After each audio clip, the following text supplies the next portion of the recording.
you had finally freed the Storm King, and he invited you back to Maelstrom. Actually, he didn't really invite you back to Maelstrom. You guys basically had to teleport there to escape the tentacles of this ancient Kraken Slarkathel. So with that, you'd arrived at Maelstrom once more, and King Hecadin set to work very quickly, storming through his kingdom, putting things right, and immediately formulating a plan for revenge to make sure that Imrith, the treacherous blue dragon, pays for the crimes that she had committed, as she had orchestrated basically all of the events that have unfolded during this campaign. King Hecadin said that you'd already done enough for giant kind, and you're under no obligation to join them to go into the desert and take care of this dragon. However, you guys also had a bit of a bone to pick with Imrith. I mean, she did kill Harshnag, and you know, she is an evil to behold that should be extinguished. With that, you guys met at Whalebones, where you flew over Faerun on the back of giant rocks. Upon reaching the Anauroch, you'd found that the entire area around Imrith's lair was this massive thunderstorm. It's like a dry thunderstorm with heavy winds, damaging winds, crackling lightning and booming thunder. This caused the rocks to kind of deter from flight, and it was, the storm was basically raging so much that flight was impossible. You guys headed through Ascor, this ancient dwarven, long forgotten settlement, and you moved through all these stone ships where you'd actually fought some of Imrith's children. You defeated them, plundered their treasure, and headed on to the scene of this Colosseum in the desert. Great place for a showdown. You're in the eye of the storm here as well. Those damaging winds are no more. As you guys had mounted the attack, you were under siege by these trebuchets being fired at you all, and the giants all marched forward, protecting you guys with their bodies. Some of the giants suffered a bit of damage, but you guys have now climbed up over the bowl of the Colosseum.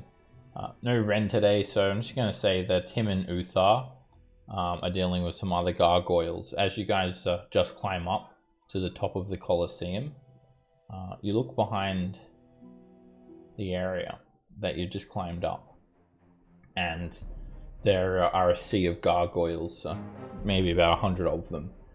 They're basically blotting out the sky, and they're flying towards you as all of these dust devils are swirling about.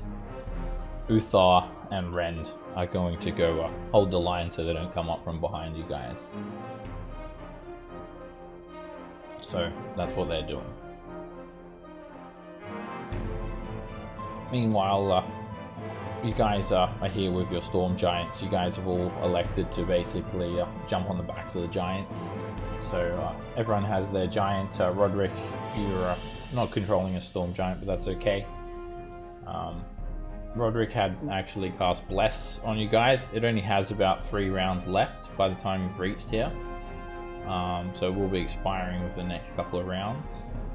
And Thomas had cast Fly on himself, his giant Vasha, and Shaldor.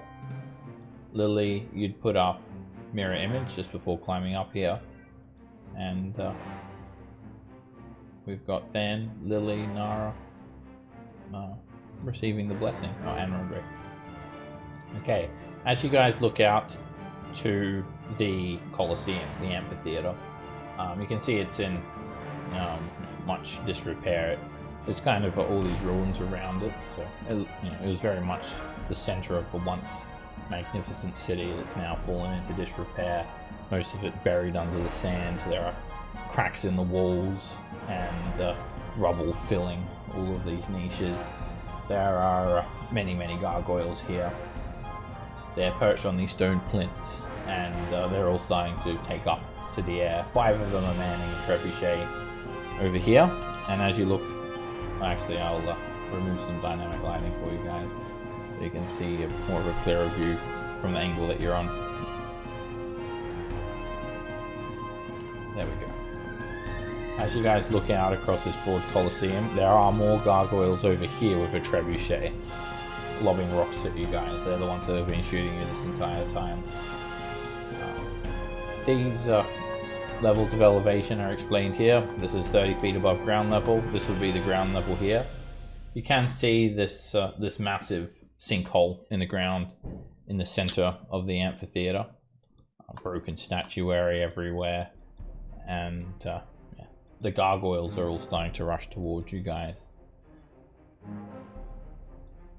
Any questions about any of the environment or anything else before we get started? Oh, looks pretty clear. King Hagedon leads the fray.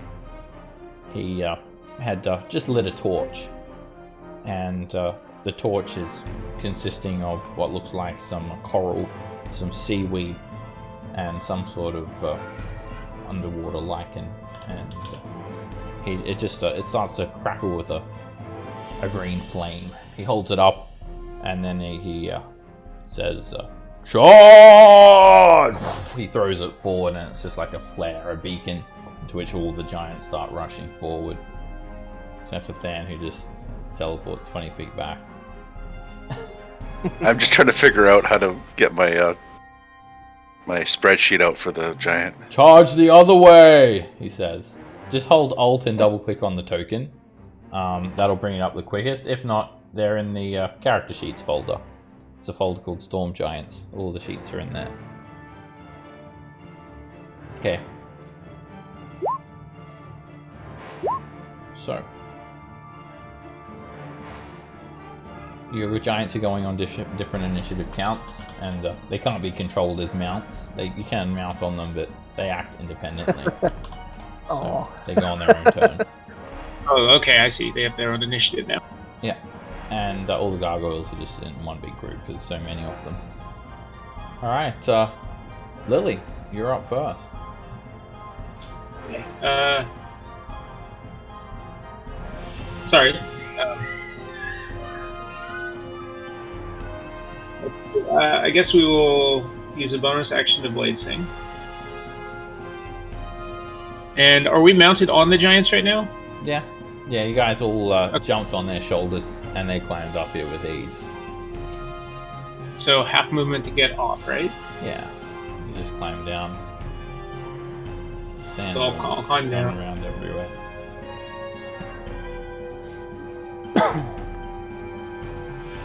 Alright, you jump off the giant. More feet. Using 20 feet of movement, and you run over here. You're at the very top level of the seats that line the amphitheater. And I think I'll start with a blink.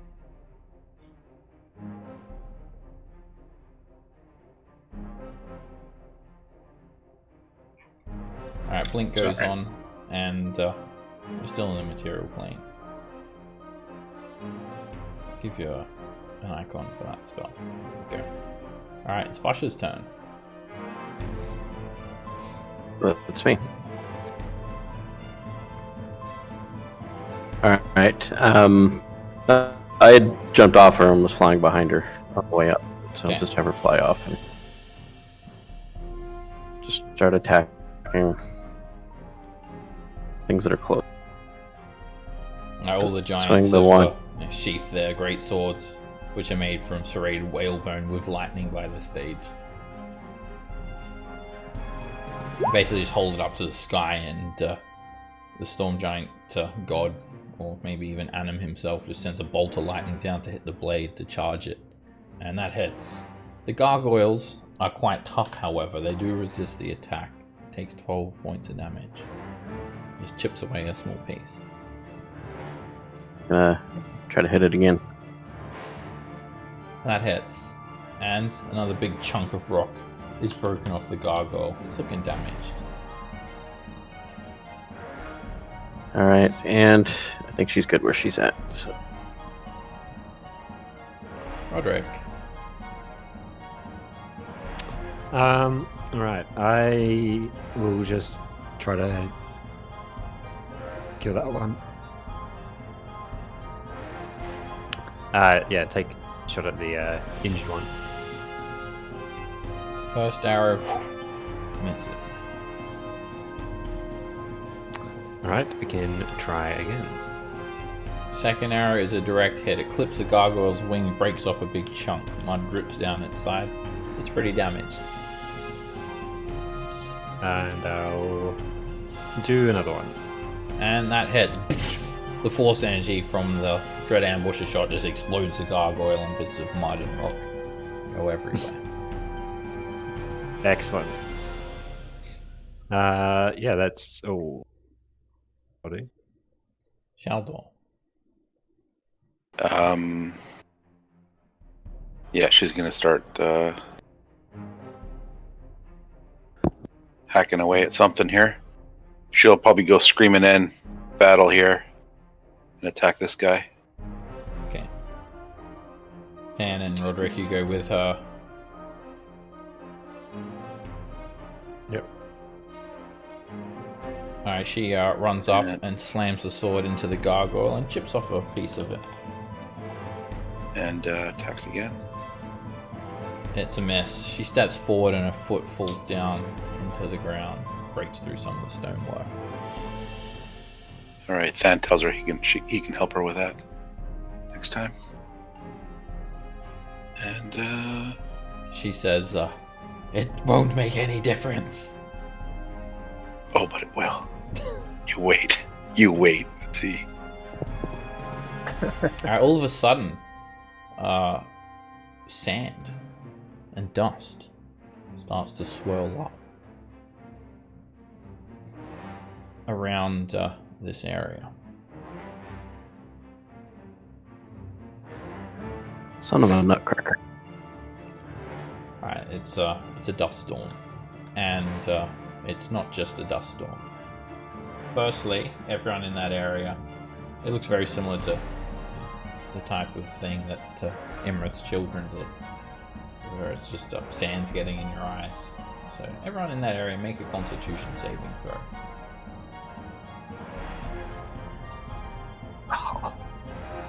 Lily, you become blinded. Thomas, you become blinded.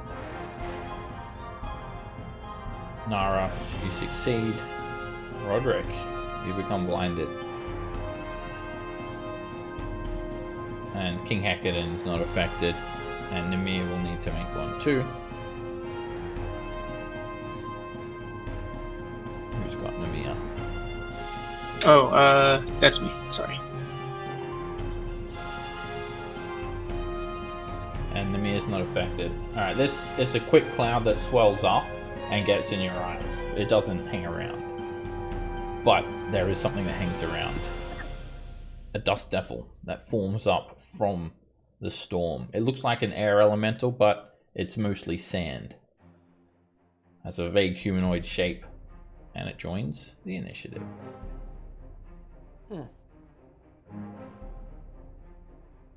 Imrith's handiwork.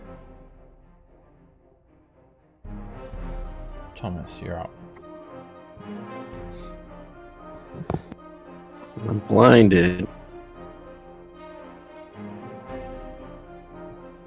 So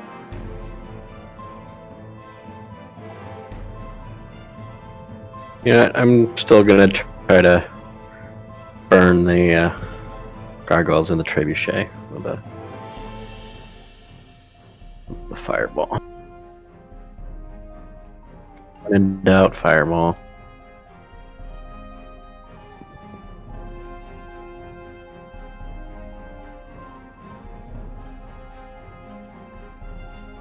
Alright, this will indeed damage the trebuchet too. So I just say burn. It's a lot louder too because you're large. Alright, so the trebuchet, it's 29 damage, not going to destroy it. It's going to make it a little bit damaged. And you got 3 gargoyles in there too. They're going to make dex saves. There's no wild magic surge. Let's keep things tame for now. And the fire affects the gargoyles, as you would expect. They're not resistant or anything. Big bits of melted clay burst off the gargoyles, and bits of it flying everywhere around. Trebuchet's actually damaged, and it does catch on fire too. Nice. Because flammable ignites objects. You're probably going to need another couple of fireballs to destroy it, but you can't really see that. It sounds slightly destroyed. The trebuchet says, "Ah!" I'm gonna come back here behind the elemental penis holder and try to clear my eyes.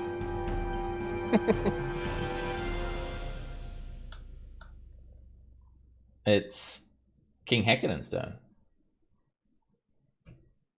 And he's going to use his lightning strike ability on the ballista, the gargoyles around the other ballista.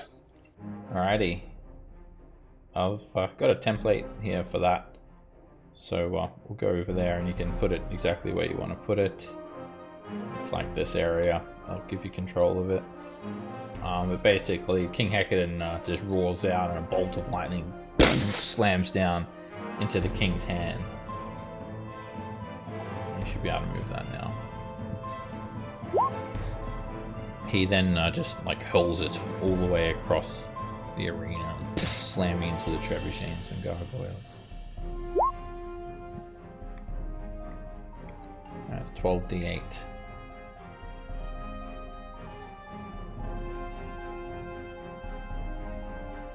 Gargoyles trying to dive out of the way. 41 lightning damage. It breaks massive pieces off the gargoyles. It explodes pieces everywhere and they're all looking pretty damaged. Another good one of them, and I feel like those gargoyles are going to be gone. Alright, King Hecaton gets a pink dot on his token, and if he recharges it, he'll get that back. Roll a d6 at the start of his turn during combat. Alright, Dan, you're up. So I'm gonna do a Toll of Dead on the gargoyle in front of here. 25 damage, so looks like the gargoyle will succeed, but you defy all odds. And mud just starts dripping down the gargoyle as it starts to crack apart. I specifically rolled one natural one, just for it's strategic. It was very strategic. And I'll put the help action on the gargoyle and point it out to my giant friend.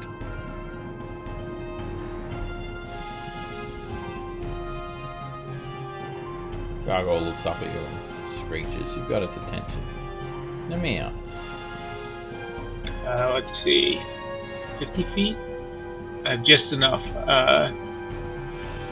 I'll go charging this way and swing at this guy.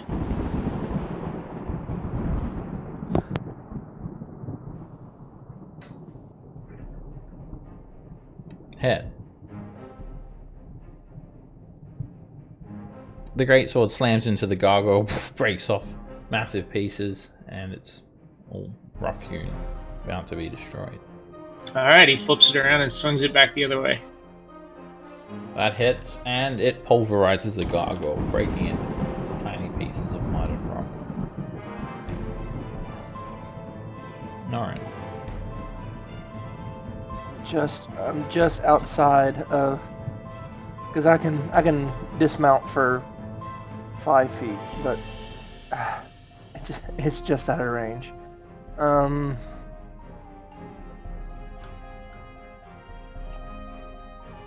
So what we'll do instead,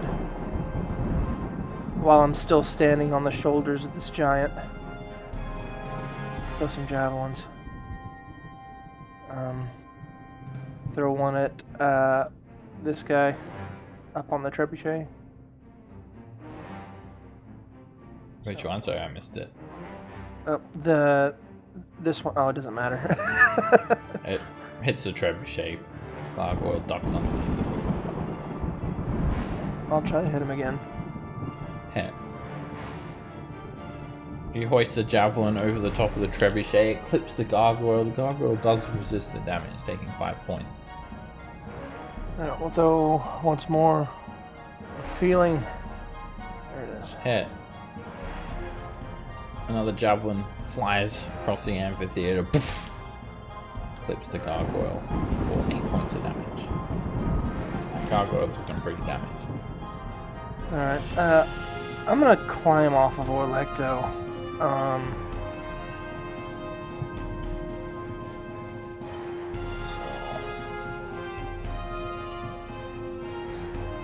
like that.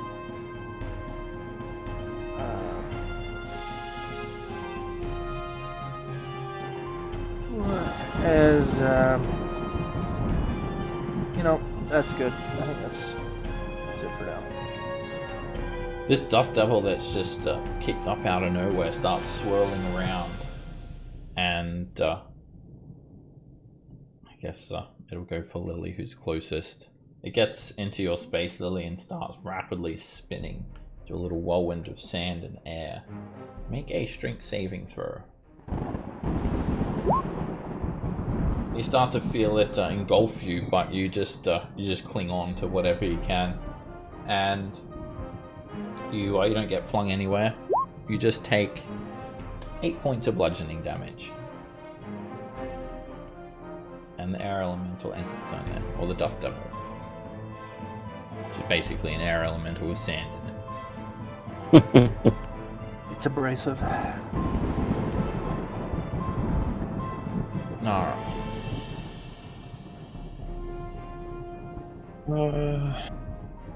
I am gonna throw a dart at this one.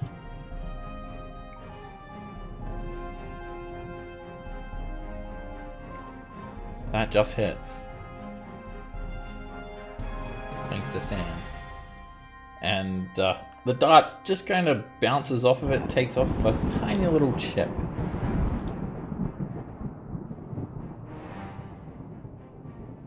Orlecto.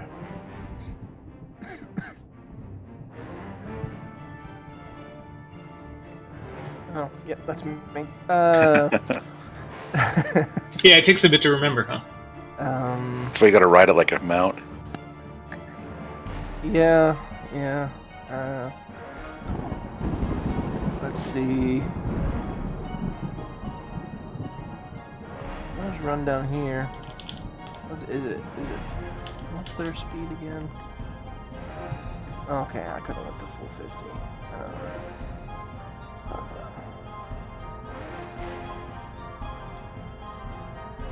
I think he's in range anyway. I'll take a swipe at that gargoyle.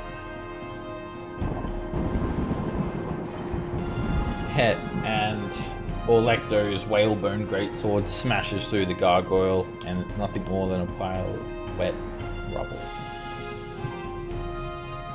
I've got 10 more feet. Move that way, like towards this one, but it's too far to make another attack, so I think that's it. Yep. Alright, now for all the gargoyles. We're going to go from left to right, starting with this one. It flies over to Orlecto. They leave their plinth, they fly over, and have kind of demonic faces, wings. They look like they're made of stone, and they have sharp claws, sharp teeth. It tries to drag its claws into Orlecto. Miss. And then tries to bite Orlecto. Miss. Next one, maybe we'll start with these lot down here. Another one flies up to Orlecto and does the same thing. And what are their ACs? 15, 16? 16. Okay. Both of those attacks miss. Another one flies up to Orlecto, and it rips a claw through him for 7 slashing damage. Over here, a gargoyle brazenly rushes King Hector with claws, bites, and both attacks miss. And another one also rushes King Hector, and he's wearing this golden full plate. But one claw gets through, hitting King Hector for 4 slashing damage.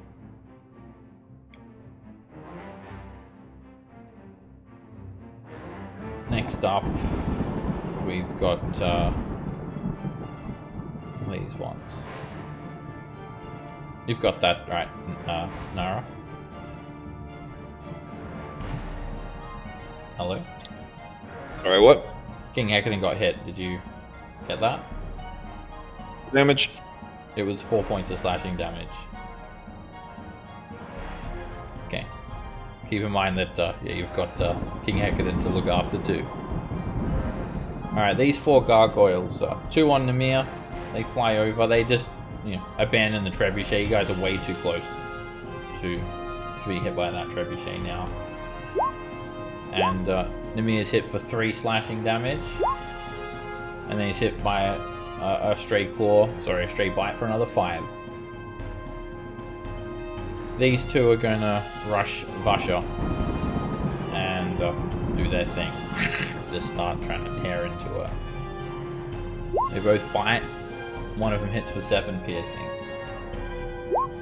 They both claw, and Vasha gets a claw ripped straight across her face for a total of 16 slashing damage with that gargoyle's attacks. She has bad luck. Here comes gargoyles. another one, and it's going to try and tear into Vasha. Bite and claw. She does have bad luck. She's hit for another 11. At this stage, I think it's safe to say all the rest of the gargoyles take dash actions, and I'm just going to move them to where they go. And take a look. You may need to zoom out a bit because this is a big map, but they clear about 120 feet.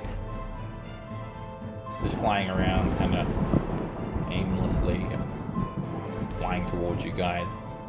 For the most part, over here, more of them leave their plinths. 5 more fly 120 feet closer. These group, however, they arm the trebuchet. The 3 of them dash over to the trebuchet, and then the rest start firing it. And they get off 1 trebuchet shot. And they're going to hoist a massive rock. They're working together, picking up these huge rocks, putting it in the trebuchet, getting ready. A couple of gargoyles are aiming it, moving it around on these wheels, and then here comes a rock for Vasha. Poor Vasha. And oh, that's not trebuchet. Finally, it's a miss anyway. Finally, your luck turns around. Oh, that's right, the trebuchet is a token action. Anyway, it's a 2. That's going to miss. And that's it for all the gargoyles. Think I missed any? Nope. Lily, you're up. Okay. I'm blind, right? Yes. You do get to repeat that saving throw at the end of your turn. Okay. Oh, Seb, I didn't roll 1 at the end of my turn. Should I roll it? Yeah. Repeat that save at the end of your turn. You're good.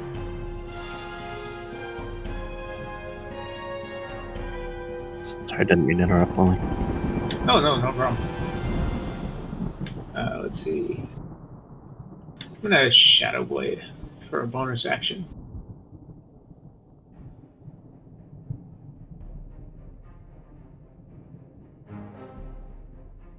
Do you have advantage because everything's dark? I don't think that counts. And then I will just start attacking this guy here. Hit. And the Dust Devil kind of just lets out a bit of a whistle when the psychic energy hits it. You swing again, it quickly strafes to the side, dodging the attack. Alright. That's all I can do. That's bonus action. So, end of my turn, I need to do 2 things. 1, con save, right? Yep, con save for the blind. Still blind. And then... this is working out well. Still there, too. Vasha.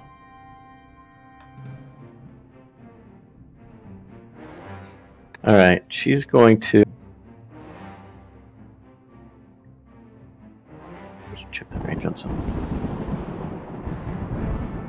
Oh, 500 feet on the lightning. This is the only time ever where 500-foot range matters. Oh, that's convenient. Do you want the template? Yeah, I'll please. just give access to everyone. You guys can move that around.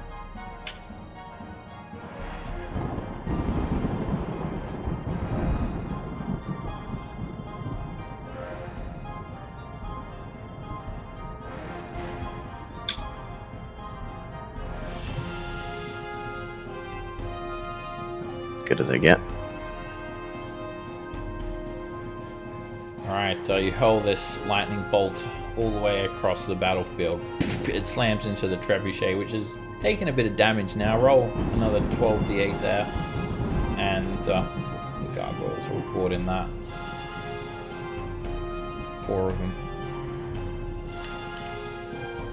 That trebuchet basically is starting to catch on fire. It's looking very badly damaged. And the gargoyles, they are even worse for wear. 3 of them explode. They're instantly destroyed. One of them just managed to hang on. Haha, she says. But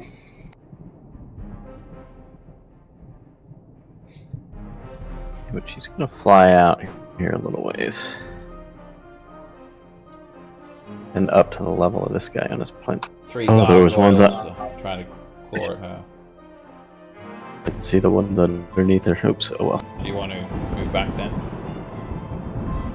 Yeah, I thought I was just gonna take one. Didn't. She was seeing. Didn't see the ones underneath her. But yeah, she'll hold tight. She doesn't Is have it not any showing weapons, those so- 2 underneath you? For you? They showed when I moved my token, but my token, her Ah. token was on top of it. So Okay. they're, I moved it to the hidden under back. her. It mustn't have updated for you. Yeah. She's got those 2 under her. Alright, Roderick, you're up. Yeah, and I'm blind, aren't I? Yeah, so disadvantage on attacks. I mean, I might as well go for the record. For longest blind shot. 520 feet. Here we go. Visualize. Which Yeah, one are you shooting? Easy. The injured one there. Okay. And yeah, you just visualize where it was. You note that everything here is made of stone, and gargoyles are kind of made from stone, but not really. Anyway, you actually managed to hit the gargoyle, and that arrow just hits it and breaks it into pieces. Are gargoyles your favorite enemy because they're unnatural stone? They will be the next one. Actually, I don't think I get another one. But if I could, and I will take that this guy over here. And you turn around, you hear the gargoyle rah, rah, rah, splurting away, ripping its claws through Namir, and you just visualize that arrow smashing through it, and it's a perfect hit. The gargoyle's destroyed. And then I open my eyes and everything's they're all still there. My visualization was... You're no longer blinded. Your eyes just clear up enough to see the gargoyles dispersing in the air. good. Shall do. All right. Well, she is going to. I don't think she likes these little guys attacking her king, so she's going to go in for the attack here on this guy here. Hit. You break through the gargoyle. 13 damage. It's looking a bit damaged now. Okay, and then she will attack again. Hit. breaking off more pieces of the gargoyle. That gargoyle is now bloodied. And I think that's all she can do. Okay. Just checking something now. See what's going on with Imra's lair. Nothing, it's fine. Those scare me more than anything else when a lair action happens and we don't see anything. Yeah. Thomas, you're up.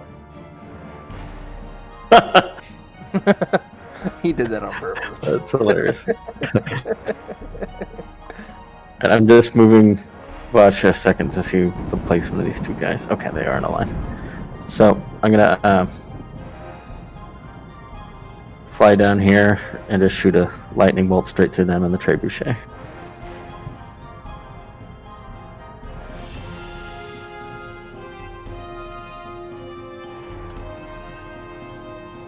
Oh, that didn't do it the way I wanted.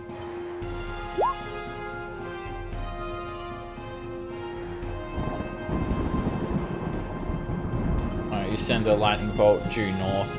It hits both gargoyles for 20 lightning damage. Vasha holds up her sword and kind of absorbs some of the lightning into her weapon, and then the lightning bolt rips through the trebuchet and breaks off a few more pieces. And the trebuchet is already well and truly on fire. And it's just smoldering away. All the wood's burning.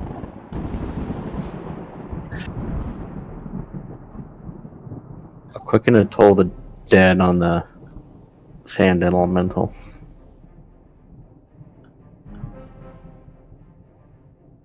I don't toll the dead. I'll quicken a firebolt on it.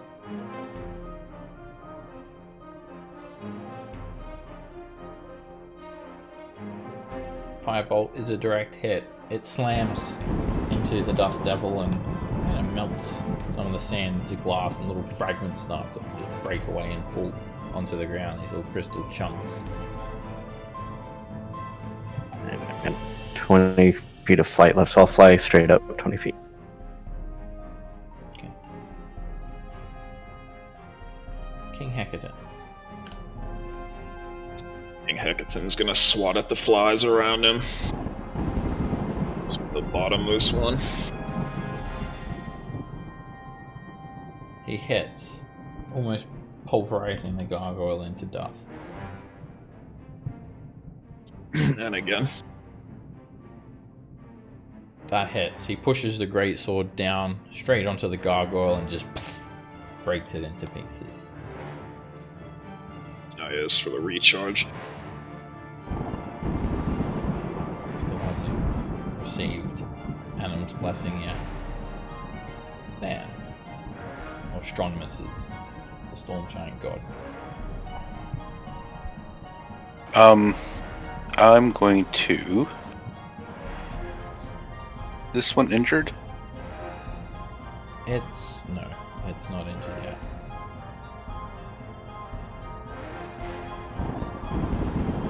Any injured gargoyles around me? This guy? Nothing? No, none of them have been hit yet.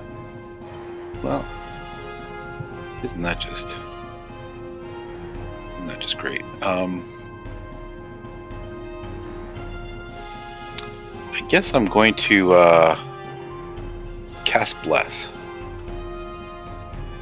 And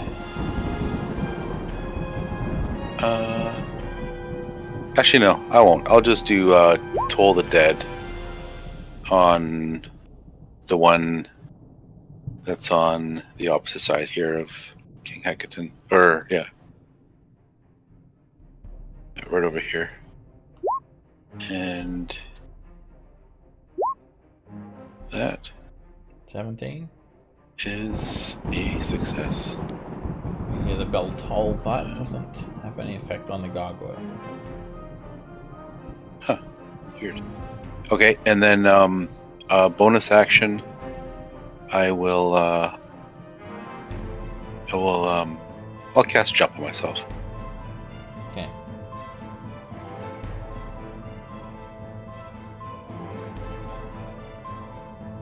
Nemea. Alright, well, Namir's ideal is it's his job to protect the small, so I think he will run down here yelling something about the small folk. There is a gargoyle on him. Does it come with me? No, it's not like on him. It's on Is top that of him. clinging to him? It tries to Riding him? Tries to claw him. Miss. Okay, and then he's gonna try to swing at this thing. Alright, there's a wall there, so yeah, he wouldn't be able to stand there. There's like a Sorry. big wall and a giant. Like that? Yeah, it's like a. Okay, sorry about that. Also, where you are, Roderick, is like a huge wall as well. You wouldn't be able to be up there. You have to climb. So you'll be down there. Alright, Namir comes in and hits. He slices through the Dust Devil, and it's also quite resistant. It takes 11 damage. Hold still! That hits, and he takes a massive sweep with his greatsword through it, just cutting through its form and dispersing dust and sand and air everywhere. It's starting to shrink down in size considerably. You must be more careful, small folk. It's not your turn yet, Norin. You guys hear this screech. Ah! And it sounds like Imrith. The dragon is invisible, but you hear it screeching. Shit. And flying here, it seemed to have just burst out of this hole, or had been hiding here the whole time. And it flies up 20 feet above the hole. It screams out loudly to announce its presence. And Imrith's on initiative count 10. The dragon yells out, "Well, what do we have here? Some storm giants coming into my lair! Ah, King Hecatan. I knew I should have just killed you myself. Well, not to worry. All the more reason no one will ever find your corpse here. This will be your tomb. Welcome!" And the dragon's going to fly up to a height of 100 feet. And close a bit of a gap.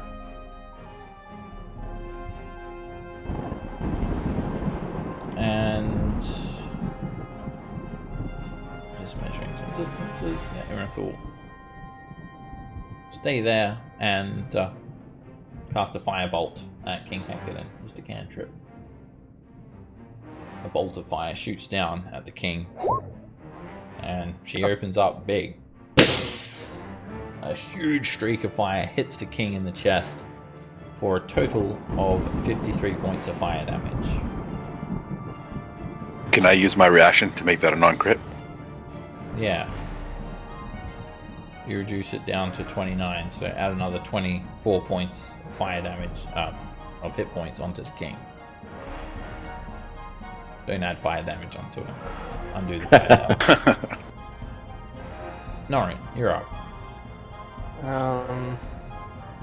Yeah, Norn's just like, yeah, can't do anything about that right now, so deal with what we can deal with. Norn's gonna run up to this dust elemental, drawing Kelly from its sheath, and taking a swing. Yeah.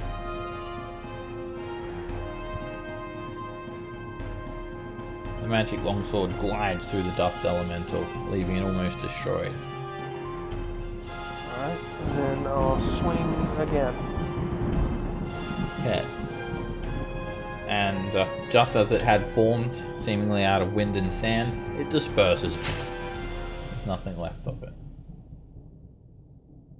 Alright, and then pat Lily on the shoulder. Get this gun. No worries. And then Wait, who's that? What's going on? You can't tell by the heavy accent. Alright. And I'll throw a javelin at no. Let's see. I'm gonna throw a dart like through Mimir's legs at this gargoyle, and I'll make it sharpshooter. Why not? Don't miss. 15. That hits. He can dart shooter. Just throw the shit out of a dart. It clips the gargoyle. It hits it very hard. It takes 6 points of damage. Adds to the damage that it's already received. Let's see. And then I will just stand ready. Not really a whole lot else I can do at the moment.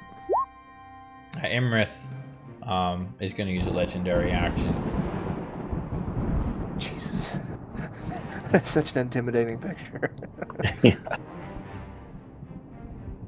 And she's going to scream out. So you've brought some puny little runts to help you. I recognize you, yes. I enjoyed chewing on the bones of your first giant friend before I buried my way out of the temple. His death was for nothing, and now yours will be too. A firebolt gets shot at Shaldor, and it slams into Shaldor for 30 points of fire damage. Just nasty. Nara, you're up. I'm gonna bonus action Divine Favor. And then I will attack the one with the pink dot.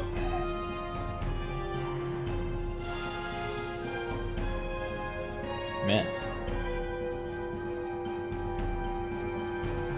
Crit. The longsword smashes through the gargoyle for 22 points of damage. It's looking a bit damaged now. That hits.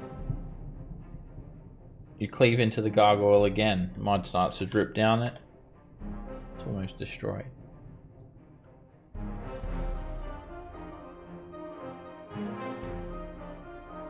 Imrith is going to take a legendary action and soften up Shaldor a little bit more with a firebolt. It narrowly misses the storm giant, slamming into the ground. Electo.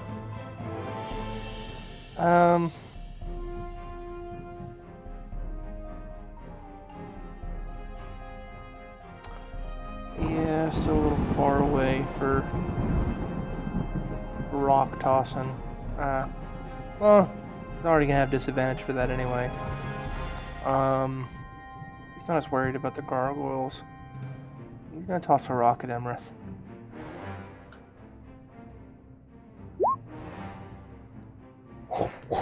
The rock is destined for a direct hit on Imrith, and all of a sudden you just see the rock break into pieces,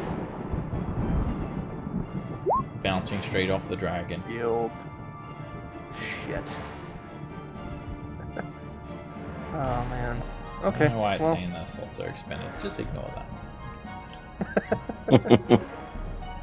That's first level spell of the day for Imrith. Yeah, just just the most powerful spellcaster in favor. She's depleted. Attack. Most powerful arcane spellcaster. Didn't say anything about us clerics. Right, Fan? Great. Imrith's going to send a firebolt over at Nara. Haha, this is too easy! I'm actually enjoying this! Fun! And the firebolt clips you for 17 points of damage, Nara, and you can feel it just a tremendous sear as that firebolt hits you. It hurts. Gargoyles. Okay, let's start off down here. Orlecto is surrounded by 3 gargoyles, and they try to tear into him. They bite and they claw. I'll just do all the attacks at once. They don't have any reactions that they can interpose. And Orlecto's hit for 11 damage. 5 slashing from a claw and 6 slashing from a claw. Next up, King Hecaton. One of the gargoyles continues going for King Hecaton, and their attacks miss, and then the other one attacks you, Nara. Same one that you attack. They try to bite and claw you, but their attacks are feeble. Just scratch your armor at best.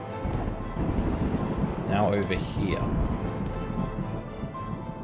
we're going to have all these gargoyles, except for one, attack Vasha. One of them's going to go for Nemir.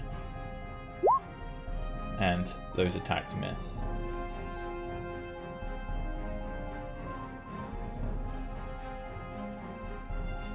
Nemir gets surrounded by many gargoyles.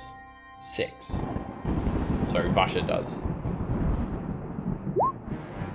Vasha's hit for 10 damage. Vasha's hit for another 10 damage.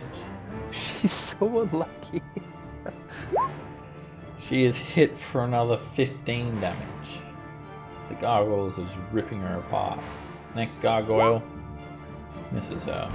Next one misses, and one more hits her for another 7 piercing damage with a bite attack. And then some more gargoyles are going to be dashing. Another gargoyle dashes up to King Hecaton like that. The ones over here all dash across from the other side of the amphitheater.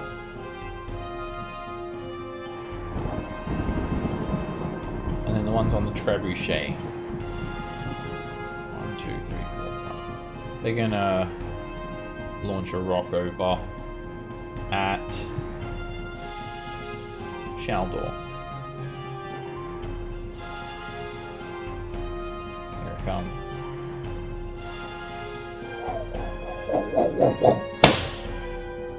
And I think it's disadvantage actually because it's more than 200 feet.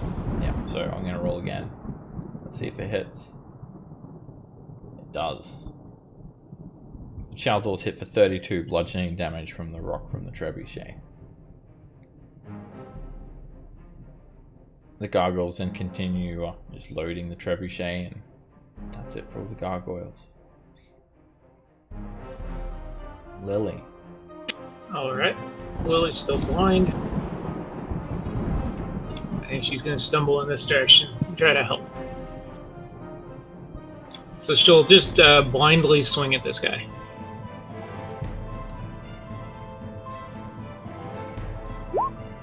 Hit. Alright, is that a rapier? That is a short sword. A short sword. Is it a magic short sword?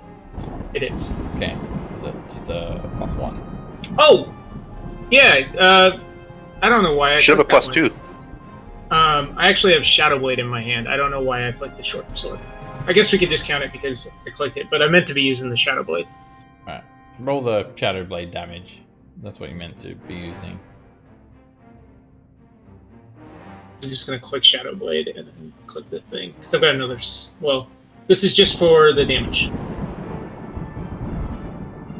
The gargoyle, you can just feel it breaking apart. Bits of mud splatter all over you. Thank you, Thomas, for reminding me I actually have something I was doing.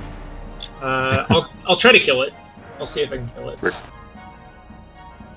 That hits, and you do. It explodes everywhere. Did I get it? Good job! You got it.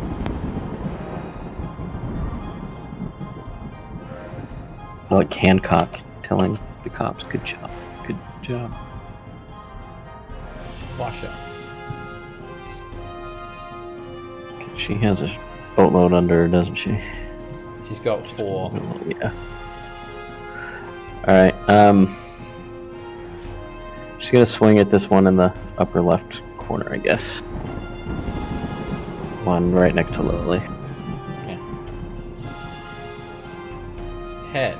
And it starts to chip away at the gargoyle. Hit. The gargoyle's bloody now. Mud dripping down from all these cracks that have opened up along its form. She's gonna move 5 feet to the right. Yeah. Roderick. Alright.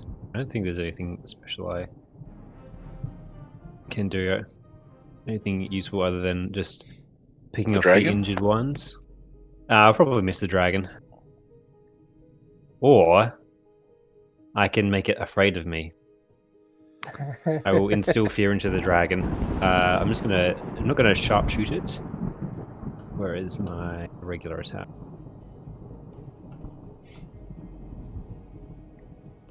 The arrow Yep. misses. Is that a hit?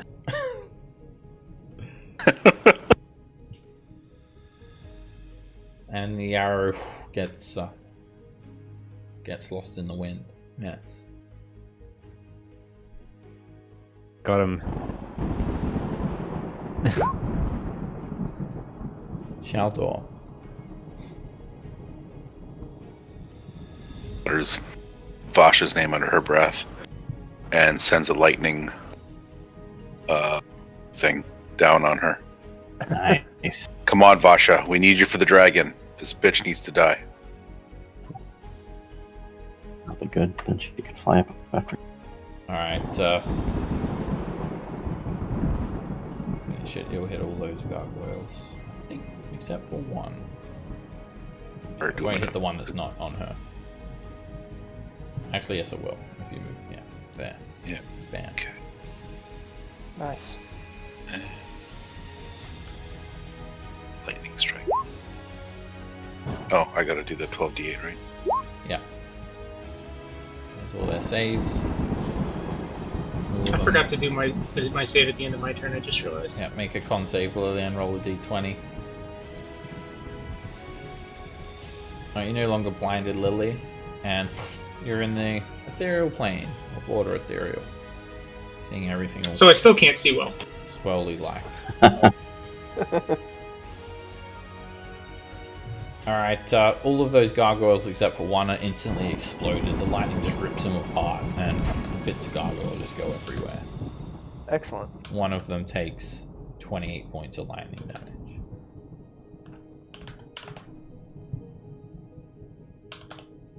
And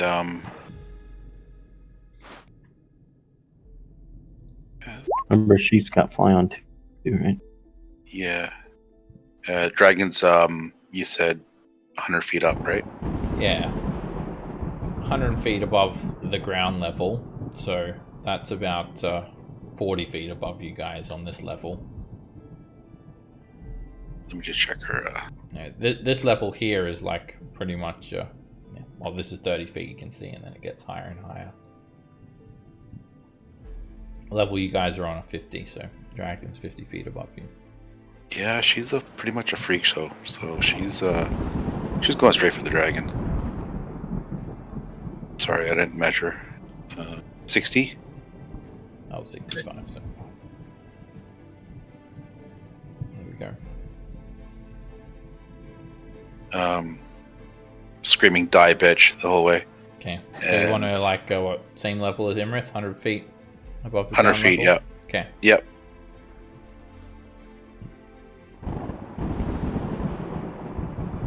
Imrith is going to chuckle. A flying giant! Now I've seen everything! Shouldn't you be under the sea, playing with crabs or something? And then Imrith is going to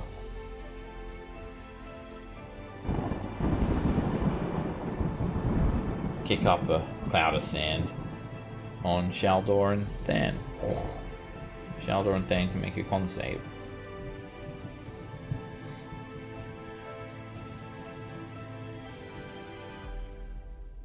It's her. She succeeds.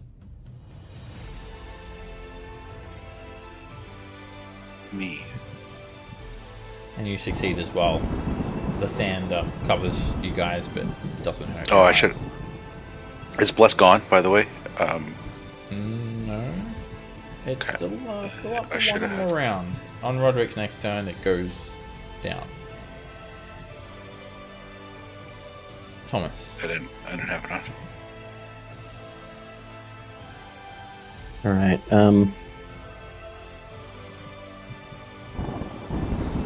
Like all those gargoyles taking pot shots from across the arena, so I'm gonna move this way, staying. Let's call it actually just like 5 feet above the ground at this level. I'll fly down to there. I'm still up and in the way. How high do you want to be? Sorry. 5 feet above the level I'm at. Okay.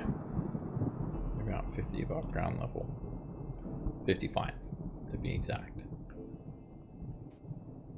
All right. And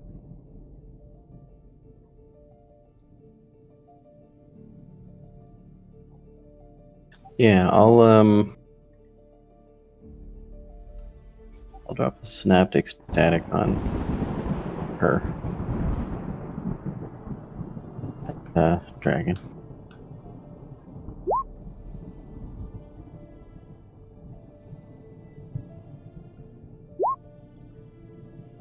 That's unfortunate. Imrith will. No, I'm out of slot, so I didn't. I redo fire I might level. cut out. No, that's why I said that as soon as when I was clicking, I'm like, oh no, I'm out of slots. I'm not casting that. Okay. Well, Um, ignore it then if you don't have the spell slot. So yeah, I'll just shoot a firebolt at her. Okay.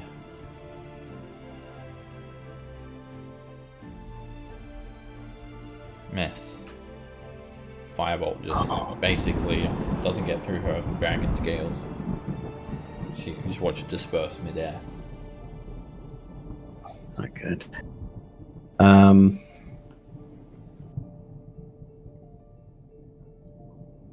Yeah, then I'll quicken a firebolt at this one down here too. This one that's pretty injured.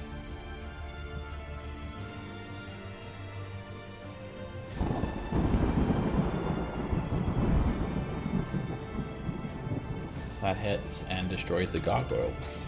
Turns into bits of mud. Fiery mud.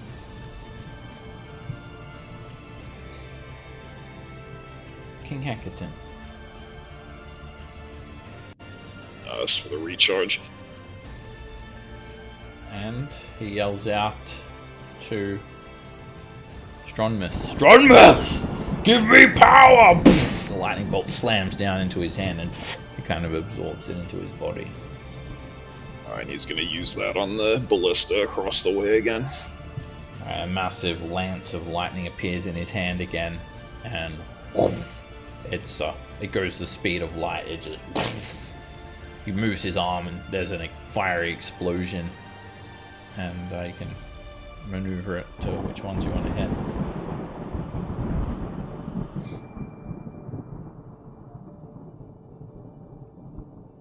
Yeah, right there's good.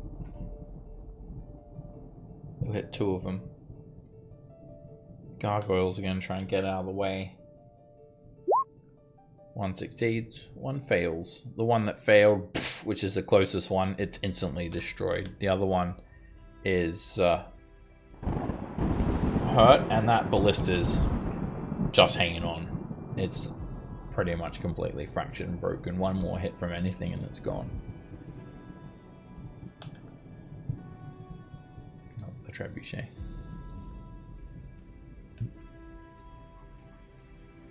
He's gonna ignore the gargoyles and run forward. He calls out Emrith. Dragon! Come down here and fight me! Emrith just chuckles. I'm just quite comfortable right where I am. King Heckerton gets hit for 11 damage from those opportunity attacks as well. Than.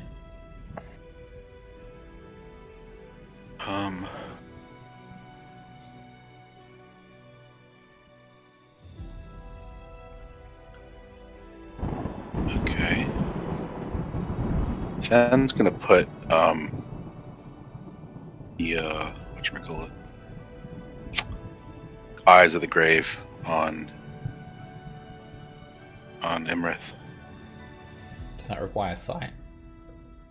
Sounds like it's something that should require sight. But I succeeded. So, but hold on a second. She's invisible. She's invisible. Oh, she's invisible. Yep. Oops, that's not the right thing. Path of the grave, maybe. Yeah. I can't. Oh, here it is. I think it requires sight. So many grave things. Gravy. Requires sight and only has a range of 30 feet too.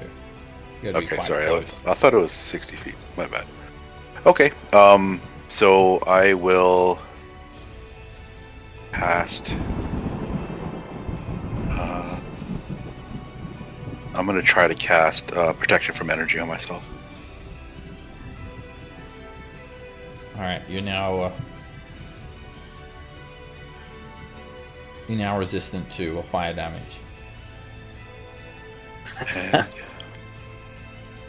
And Okay, you're resistant to lightning damage. oh, sorry. I meant. Well, yeah, no fire. It is fire that I You wanted. don't actually was it? Was it fire? Yeah, yeah, Yeah, fair enough. There are firebolts being flung around. yeah. Fire. Well, I have the breath weapon protection, Yes. and Okay. she's lightning, right? Yeah. Lightning. So I figured just anyways, yeah. So Yeah, fire. She is softening everyone up with firebolt. And then I will bonus action hide. You are being viewed by Imrith, so you're not able to hide. You have to be heavily obscured.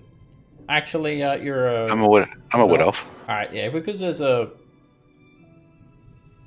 It's actually, I think you have to be lightly obscured. So you need to be like raining or snow. It has to be like rain or fog or snow. Yeah, something. It's not, Does the lightning sword count as a natural phenomenon? this The shimmer. battlefield is not lightly obscured.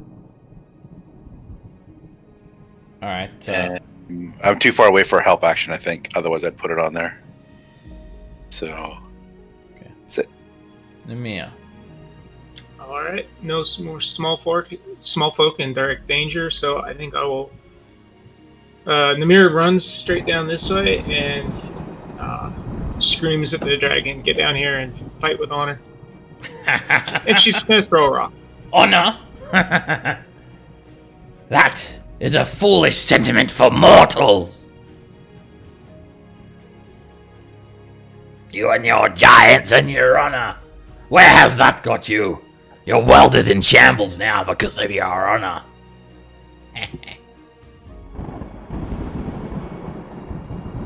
Throws a rock up at Imrith, but Imrith just swats it away with her tail midair. 19 misses. Well, I think Namir has to contemplate what he just heard. This was fun, I must admit, but there's too many giants here for my liking, and I get too much pleasure from killing them. It's time to start killing your giants, King. You can watch as all of them fall one by one around you. Feel the power of my force burn! And Imrith uses her very powerful attack, the one that she spent centuries perfecting. Her force burn opens up the wig of arcane magic into beams of raw magical energy, and she shoots 3 beams. And first one is going to be at Shaldor. It's like a wicked rainbow-colored beam that just splits open the arcane weave. And it just blows a chunk out of Shaldor. It cuts a hole straight through the Storm Giant torso for 80 points of force damage. And the Giants don't have spell slots, so they don't have any of their arcane energy sucked away. Ma! Here comes another force burn at Shaldor. And it's a crit. Shaldor is hit for 143 points of force damage. Shaldor is basically has a hole punctured through their chest, and they're immediately falling. Actually, no. Can you Shaldor's flying. uncrit that then? It would not make a difference. Okay. Alright, Shaldor is flying, so you don't actually fall when you're magically held aloft, but then your mount, in quotation marks, falls prone, Yeah. so you need to make a dexterity save. Okay. Which I don't even think you can fail. This is to avoid being knocked off the giant. Well, actually, not even that dexterous, but 10 is the DC, so you succeed. Jesus. And Shaldor is unconscious, dying. You're basically using Shaldor as like a magic carpet at the moment, then. Stationary magic carpet. Imrith chuckles. I must admit, it is fun having a target that doesn't just disintegrate straight away. And Imrith will fire at Shaldor again. And it hits Shaldor, and Shaldor fails a death saving throw.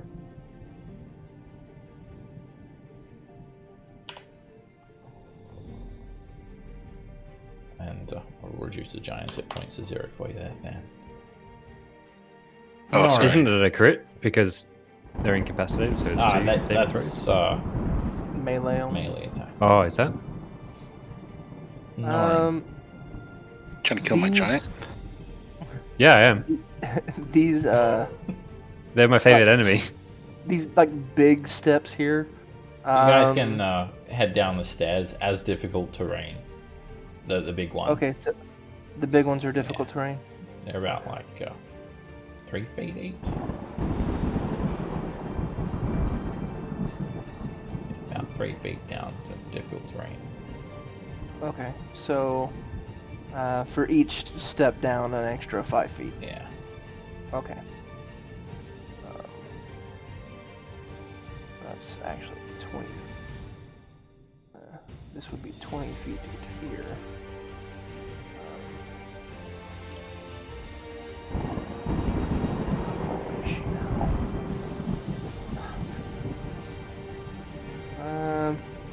Yeah, I think.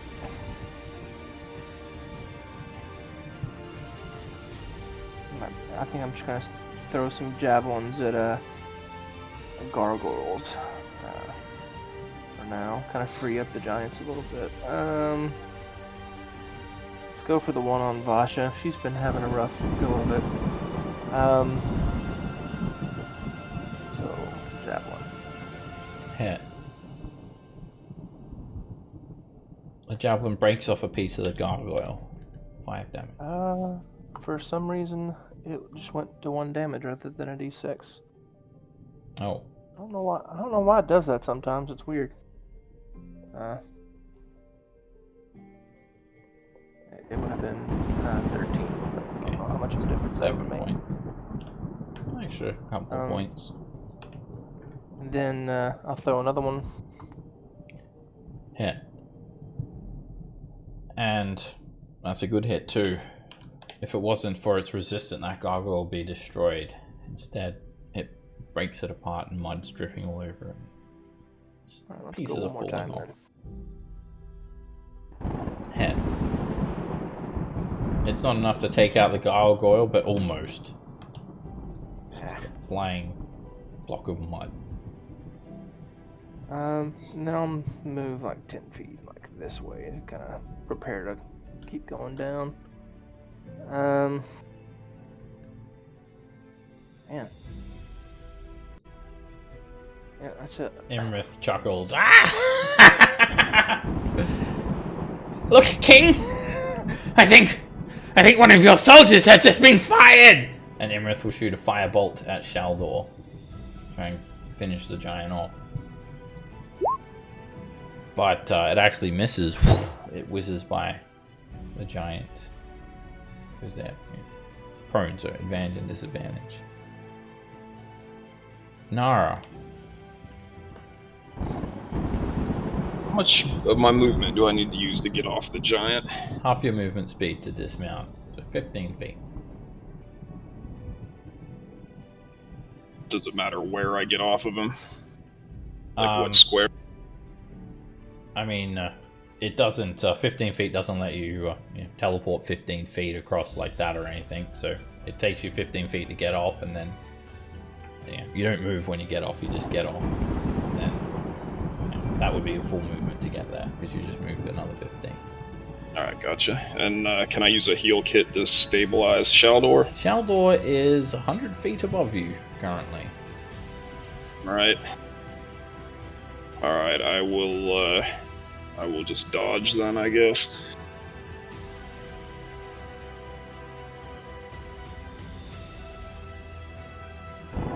Imrith's going to lob another firebolt at the dying storm giant. Ah, stay still! And Shaldor is hit. That's 2 failed death saves for the storm giant. Orlecto. Alright,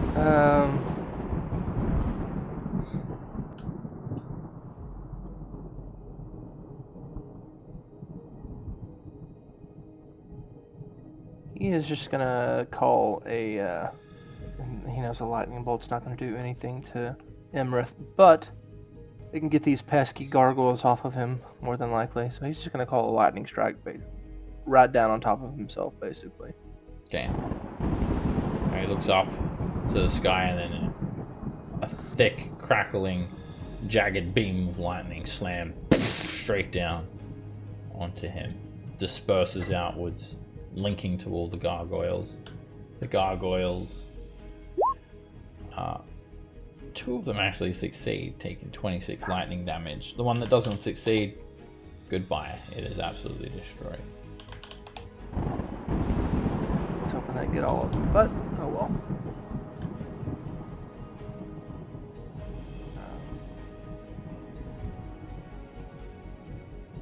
Orlecto mutters something to himself as well. Goodbye, my king.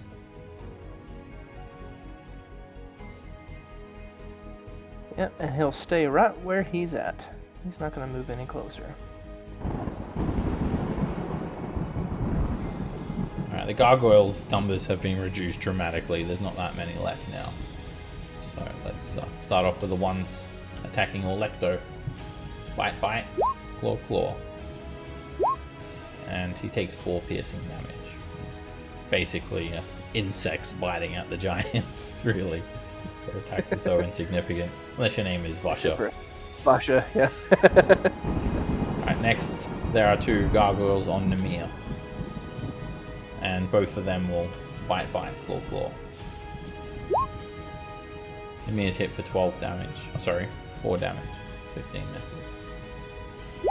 And he's hit for another 3. 7 all total?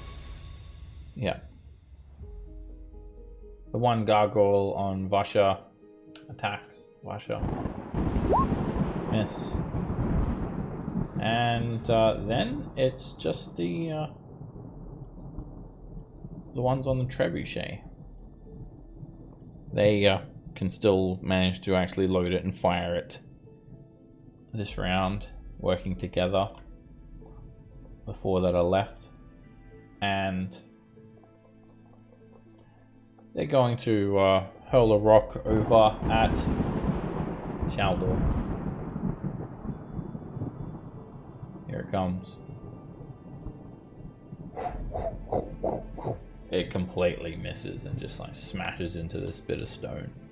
This giant phallic looking structure. You're not sure what was going on in this Colosseum, but anyway.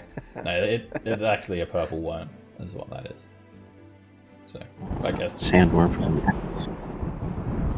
Alright, Imrith says, I guess they're not the most reliable servants. They're always getting stoned on the job. and then Imrith's going to launch a firebolt at Shaldor. I'll do it myself. And it hits Shaldor, and Shaldor's corpse just catches on fire. King Hecatan looks up and yells, "No, Shaldor!" And because the giant's dead, he can't be affected by the fly spell, so it comes hurtling down 100 feet with you on the back of it then. you have any way to slow your fall? I don't have anything. I think I can only... Well, I can't do anything. I can't even jump, so... This is going to hurt then. You fall 100 feet. Could if he timed it right, could King Hecton cast Featherfall on him?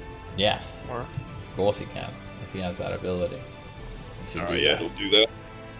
Alrighty, King Hecate slowly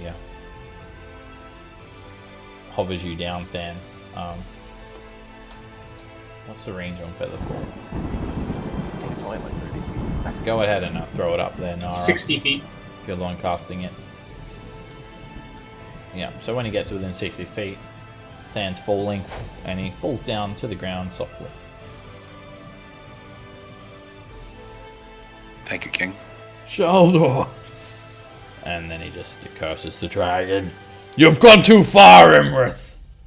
This will be your death.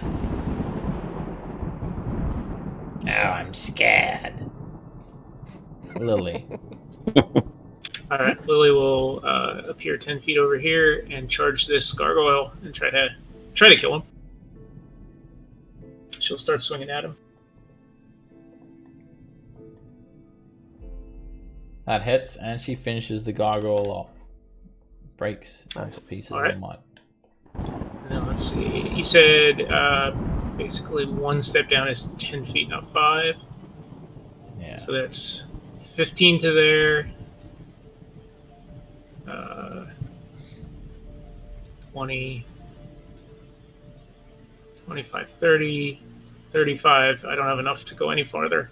And I'm just going to throw my Shadow Blade at the closest one there. You hurl the Shadow Blade up, and it hits the gargoyle. It bursts through the gargoyle's space and takes off big chunks of rock from its head. Alright, as a bonus action, I'll call it back to me, and then I think that's all I do. And don't forget your blink. Still here. Masha. Masha's pretty pissed. I think that Chaldor's dead, so she's gonna charge, flying 60 feet up and towards Dragon. So, all it's splitting the difference, 75 feet up from the very bottom, and throw a rock.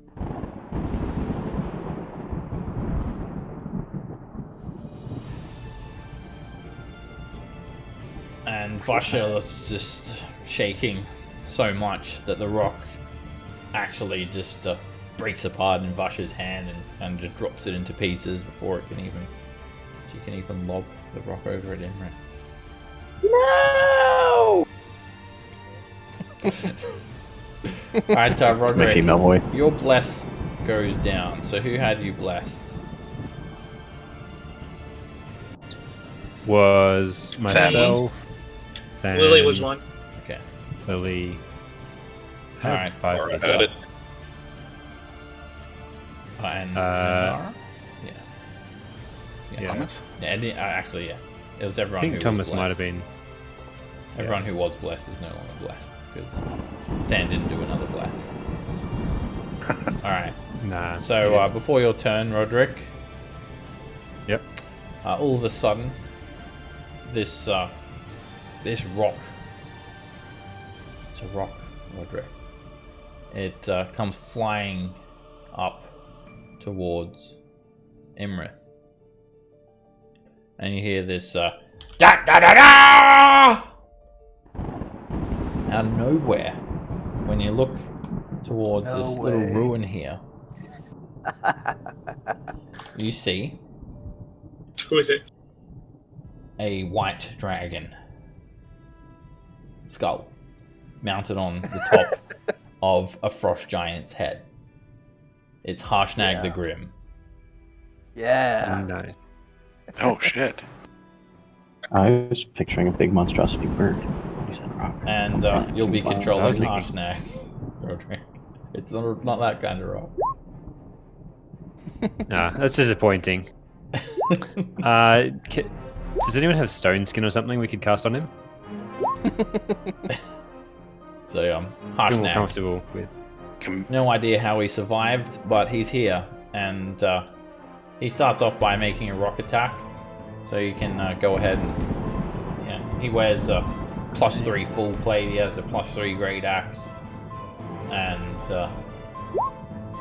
he can throw a rock to open up at I'm him. not sure I can And actually then- see him. Can you not see him? Oh, let me fix up some of this dynamic lighting. Dynamic lighting. That was very anti-dramatic. Da-da-da-da, and you can't even see him. I can hear him. I had a good one. Ah, yes, I saw. okay. He's over here. I was impressed. Yeah. So, a rock. And then you can There roll him we into go. initiative. Alright, he actually misses Imrith. Da-da-da-da, the rock just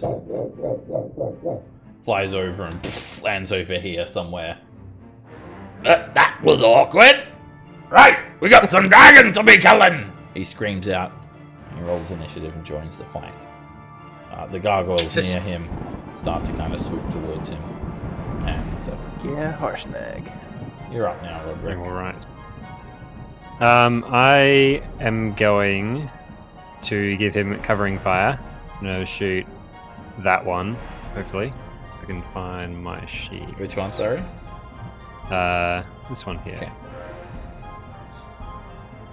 Miss. Let's miss. And then I'm going to command him to attack. Harshnag? Alrighty. Yeah. Harshnag, you rock. A rock! Right! He picks up a rock and he just kind of fumbles it a little bit, drops it on the ground, and scratches the back of his head. Yeah, I mean, He wasn't ready for that one. good job, Harshnag. He gives you a thumbs up from down there. No, actually, there. Skirt around. Alright, unfortunately, Shaldor did not survive this battle.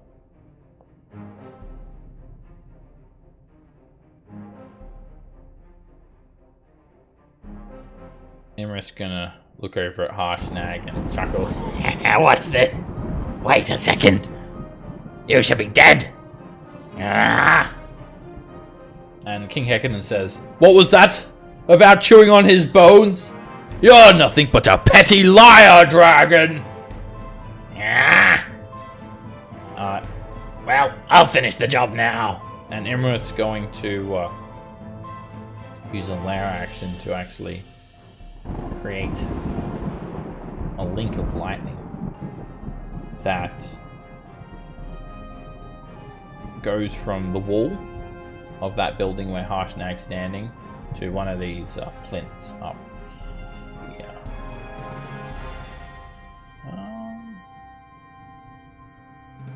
Just gonna fix the angle up a little bit. But basically, it connects from one of the plinths to the wall where Harshnag's standing, and it's just a big jolt of lightning. So it's like that. The lightning cuts through Harshnag's space, and Harshnag will need to make a dexterity saving throw. It's just a big arc of lightning.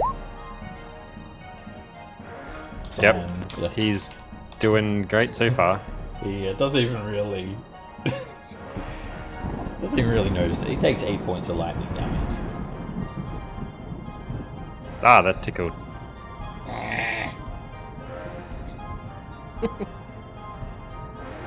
Tommy.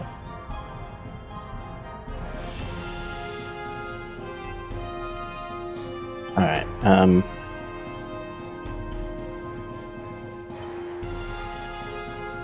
keep flying up this way.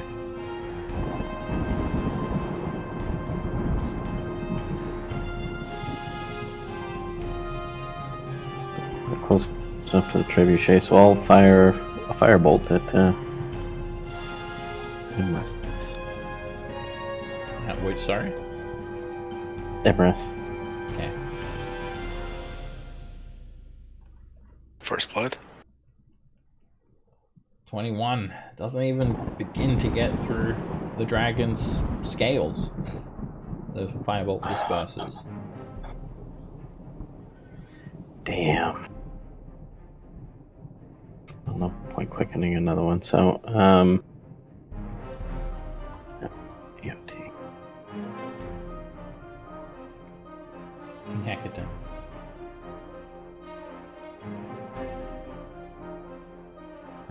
And he's gonna fire his ballista in the direction of the dragon's voice. He locks a harpoon in, fires, but the ballista is...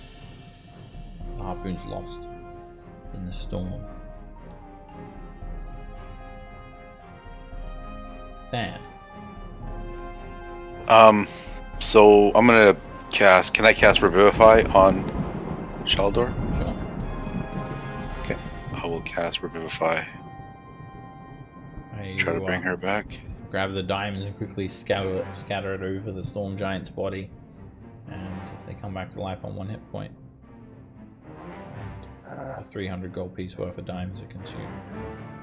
Do you whisper in her ear in giant, you owe us 300 gold? That's 3 diamonds we used on you. And I would like to get these are pillars, correct? They're plinths, so they're kind of just like flat platforms, really. Okay. Then I would like to get right behind if I can. To here. There is difficult terrain, so cross off. Yep. So I've got 70 feet of Or you can movement. just jump. Oh yeah, I'll just jump if that's the Boing. case. Boing, boing. And so then I will end my turn there because I think I had to use probably a dash bonus action. Yeah, to jump up, but you would have to get a running start. Harshnag. So yeah, you can either keep chucking rocks and missing, or clear out some of these gargoyles. So let's go 15 feet and Great Axe. So these gargoyles aren't humans. I can't use the better one, can I? No. Harshnag's are especially good at killing humans. And the Great Axe, though, is magical and it breaks through the gargoyle like a hot knife through butter. And he can do it again. That hits, and he pulverizes the gargoyle. It's instantly destroyed. Which movement does he have at 50? The 25. Make his way up. Man. Okay, Namir is angry at those guys shooting at us, so I think he's going to use his lightning strike and try to. You said this trebuchet looked almost destroyed. Yeah. Yeah, I think he'd like to try to finish it off. Okay. There's the template as well. You can hit whatever gargoyles you want. The trebuchet is gone. When that lightning bolt strikes down, there's nothing left of the trebuchet. Bits of splintered wood and iron go everywhere. Excellent. And then, do I hit the gargoyles or miss the gargoyles? Yep, both gargoyles are hit. They get dex saves. That's all. It's not an attack. And both gargoyles mostly are broken apart. One of them just managed to survive.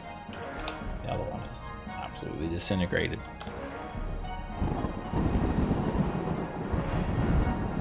Alright, I think he pats himself on the back. Timra's turn.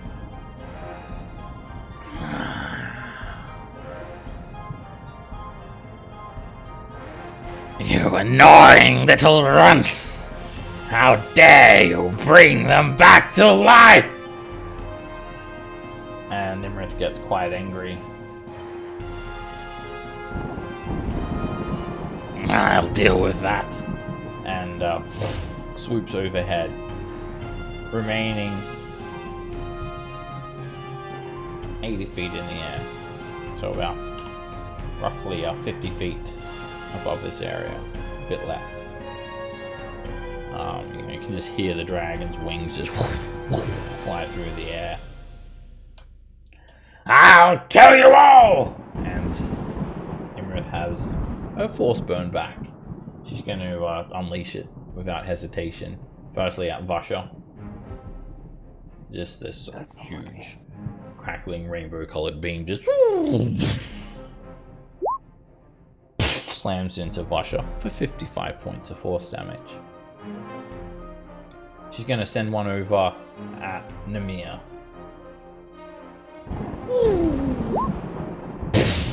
Namir is hit for 64 points of force damage. And then one at King Hecatan.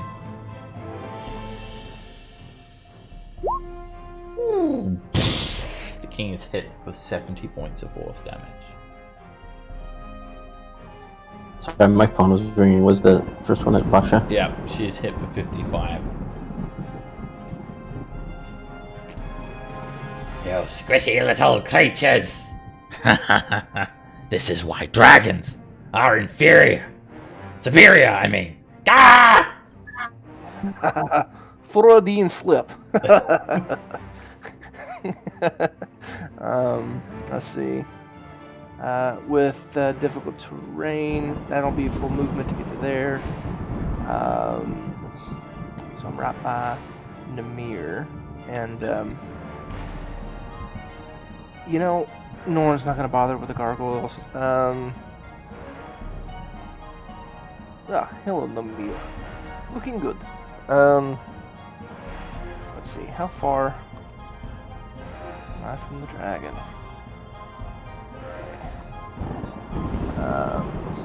So I'm just gonna start throwing javelins at it. Hopefully hit it. Number 1. Nope. Miss. Number 2. Miss. And number 3. Yeah. Man, Miss. that's a horrible roll. All of the javelins bounce off her dragon scales and fall to the ground. Kind of expected that, but let's see. And then I'm going to use. Oh, you know what? Never mind. I'm not going to use that. So yeah. I ask Lily. Lily's still on the material plane right now, right? Yeah. Do you know of any way to get rid of the invisibility? Hit him or dispel him. Shit. She is going to chuckle. Don't worry, little one. You'll be the next to burn, but I take far too much pleasure in making the king witness the death of all of his followers because of him. And she shoots a firebolt at Shaldor using a legendary action. But that actually misses Shaldor, who managed to just roll out of the way. Nice. Good work, Shaldor. Nara. And I'm gonna drink a healing potion.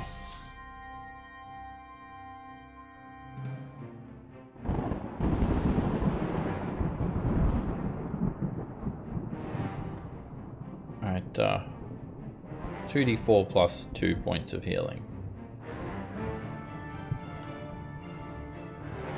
Imrith is going to take another legendary action and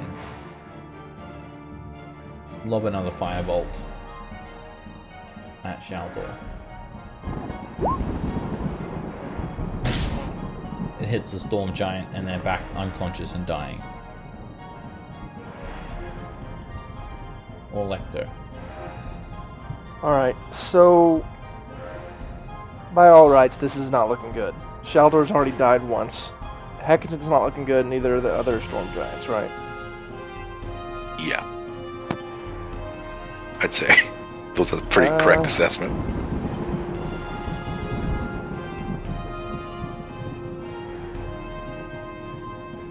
think Orlecto's going to try to get rid of the gargoyles that are on him at the moment. First swing at the one on the left. Hit. He starts to pulverize it. It's almost destroyed. I'll do it again. He takes another mighty swing with his whalebone greatsword, and when it impacts the gargoyle explodes, sending bits of rubble everywhere. Okay.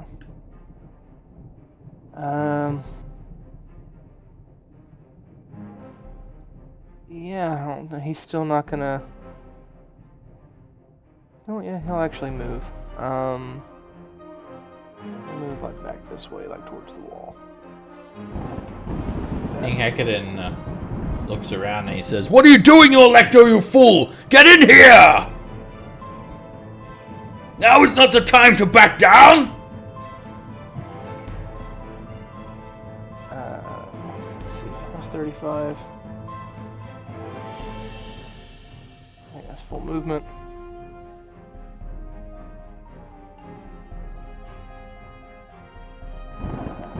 And Orlecto's not going to respond to King Hecatan.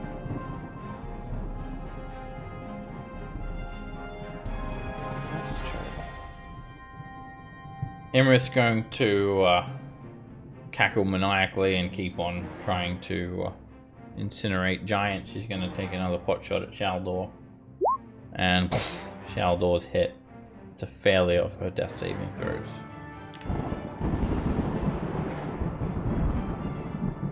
This gargoyle flies down to Than and tries to rip into Than with its claws. Miss. Tries to bite. Miss. The two on Namir keep on doing their thing. Bite, bite. Claw, claw. Namir takes 3 points of piercing damage. And we'll just go over the ones over the trebuchet. We've got 3 of them, and they just abandon the trebuchet now, and they start flying as much as they can get, 120 feet closer. And then the other ones are around Harshnag. They surround him. One of them takes a dash action to reach him, and 3 bites and 3 claws on Harshnag. They start trying to tear into him. And Harshnag just kind of swaps him away. But he is hit a few times. He's hit for a total of 7 damage. He's hit twice. Yep.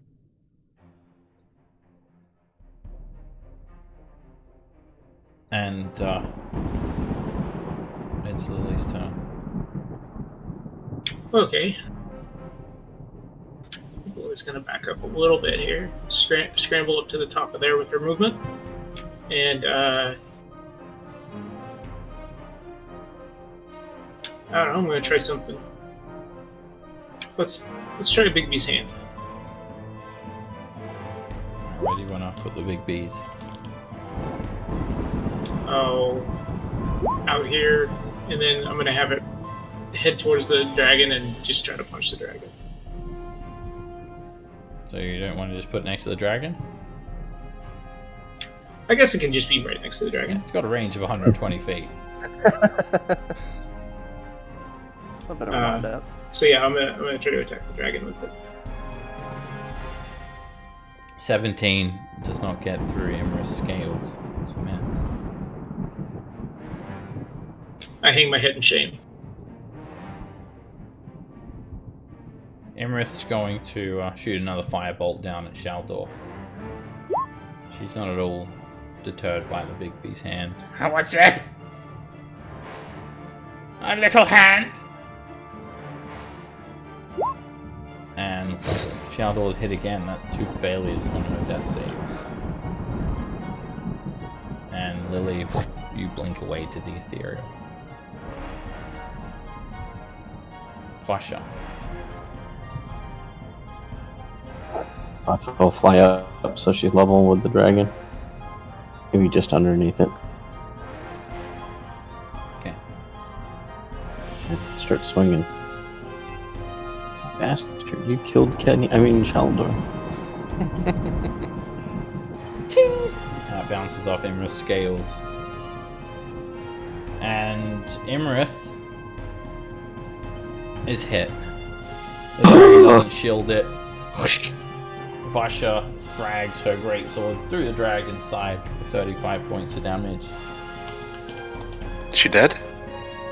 Yeah. You can't tell how much it hurt her because she's still invisible. Is the blood invisible as well? The blood 15 modifier. not invisible. I'm gonna try to make my way down so I can be.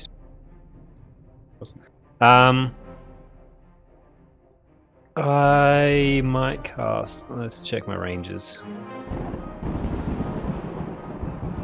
I'll cast a bless at 2nd level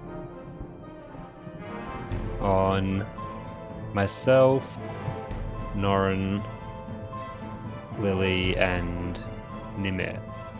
Lily's not here, so you won't be able to get Lily. Okay, I'll do it at. I'll cast it on space Or or Lecto. or Lecto. Hard to read the names when I'm zoomed out that far. The retreating giant. Exactly. You have my blessing. Go in peace. And Stronmus Come back. has yours. Ha ha ha.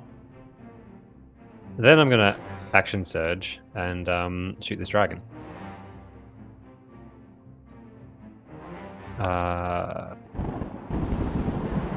So no. I will put a superiority dice on that to hopefully hit. Okay, it's a 17, and you put it up to a 25. That hits the dragon. Nice. So it takes 7 damage. And it fails its saving throw, right? Concentration. A shard of dragon scale falls down into the ground.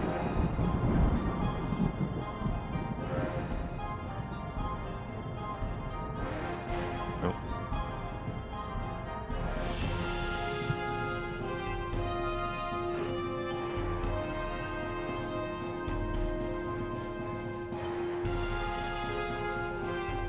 Was it even enough to make it roll? I think the API went down. The dragon took the damage, but their concentration, their bonus is plus 15. He has plus 15 on a con save. Can still roll a 1. That's a 16. The DC is 10. It's a saving throw, though, isn't it? Yeah, saving throw. Oh. You can fail saving throws, right? Natural ones? No, or is it not work for you? No, No. it doesn't work on saving throws. Yeah, We'll have to she hit her with, like, maintains 40. her concentration. We'll have to hit her with like 40 plus damage to knock it out of her. Yeah, you need at least 32 points to even have her. Oh, yeah, 'cause it's like saving a- throw. Yeah, concentration check. Is that your turn? You had to roll a 2 on buff damage.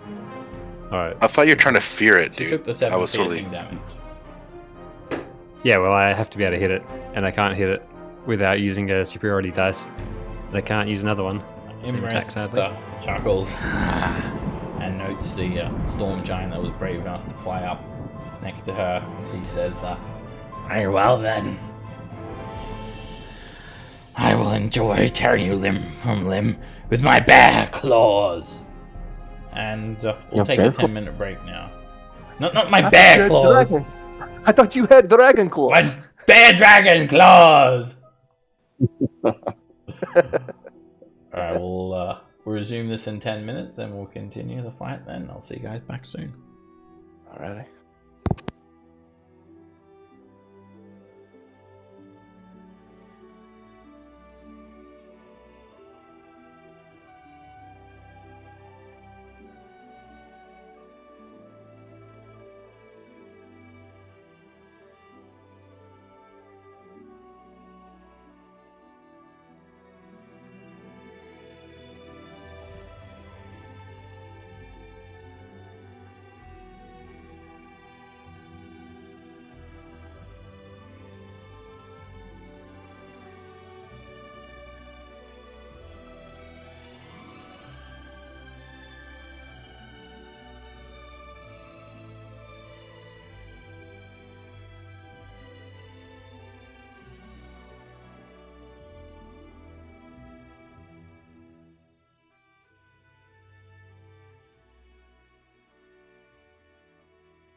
Do you have any plans to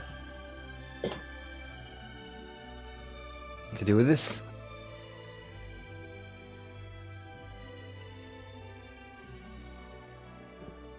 Well, I think the first thing we need to do is somehow get that invisibility gone. Yeah. Whether that's getting really lucky through a really big hit and then her rolling really low on her save, but then she could choose a legendary resistance if she wished. Yeah. We could just make it so she can't see us. Like smoke bomb ourselves. Oh. So we're blind and she's blind, and then I think she has. Don't most old dragons have like blind sight? Yeah. No. Do they? Is that a thing anymore? Yeah, it is. Depends on the range of it, though. Yeah. Well, I mean, either way, Yeah. I think our best bet is who has dispel magic? Or does anybody? No one that. Oh, Than does. But does he? I mean, that might be our best bet. I don't know what level she would have cast it at. I mean, it's obviously greater invisibility, but... Well, if it's just greater invisibility, eventually it'll go away if we can last 10 rounds with her. Yeah. But... No, get That's cast. an option. Everyone just take the dodge action for 10 rounds. Yeah, but I mean, if you get popped once by that force burn, Jesus. Oh no, that's an automatic hit thing too, isn't it? The force burn, I think it's an attack. Yeah, Well, he's been like- rolling for it, but Oh yeah, got it's like an a attack, but plus she's not going to 15. miss. She's not going to be missing with it. It's like plus 15 or something. Yeah, it's pretty high.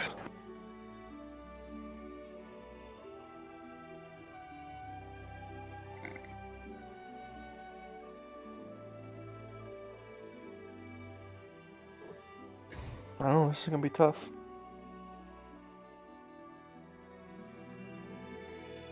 Yeah.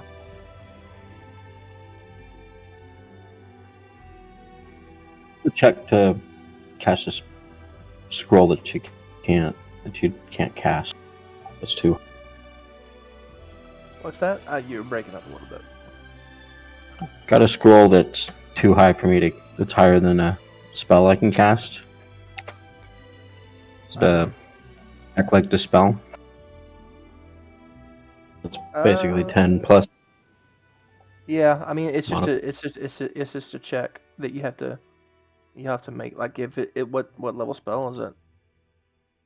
I've got 2 scrolls of dispel magic, and I've got it learned, Okay, so you could do that. so I can try. But yeah, I don't know if I'm gonna have success. Probably got Yeah. counter spell. Yeah, Probably. but I'm gonna get far away. You might have counterspell. Yeah, but counterspell, I think I can outrange it. Pretty sure. That's my plan. My plan was to leap away if I didn't have this gargoyle on me. But I'm going to do it anyway, so I'm just going to leap away and try to get out of range of the counterspell and then try to dispel. That was my next plan. Or try to keep... I don't know if I'm going to bother with this giant or not, if she's dead. How's everyone doing? Better than Alright. Shalador. Yeah, currently. Alrighty. Let's continue.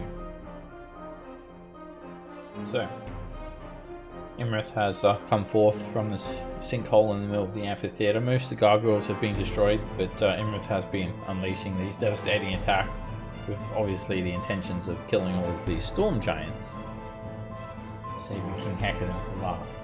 So, it's Imrith's turn. Well, her lair action at least.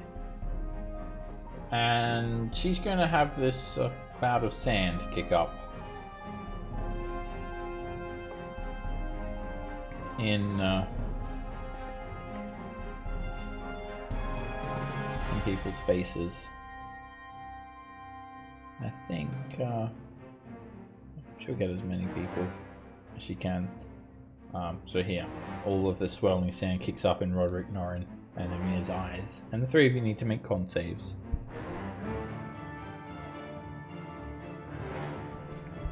You close your eyes, and you're not affected, Norin.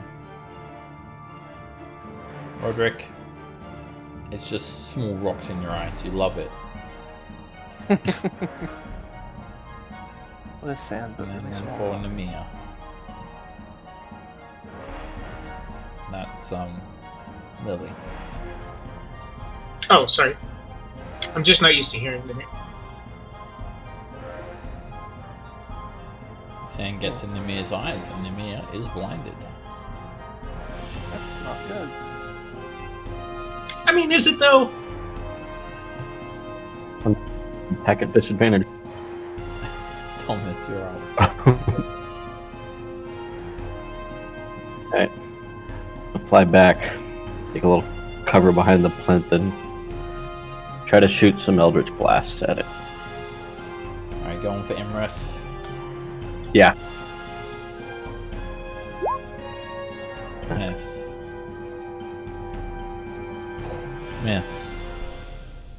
And miss. Jeez, All of those beams just bounce off the dragon's scales. Oh boy, we're rolling like pros, guys. Yeah, well, you know what? I'm gonna quicken a firebolt and use Tides of Chaos to cancel the disadvantage for one shot. Nice. And that hits Imrith. 10 points of fire damage. It hits the dragon's side. Hey, better not than. I duck over here and say, It wasn't me, wasn't me. Alrighty. Alright, it's King Heckerden's turn now.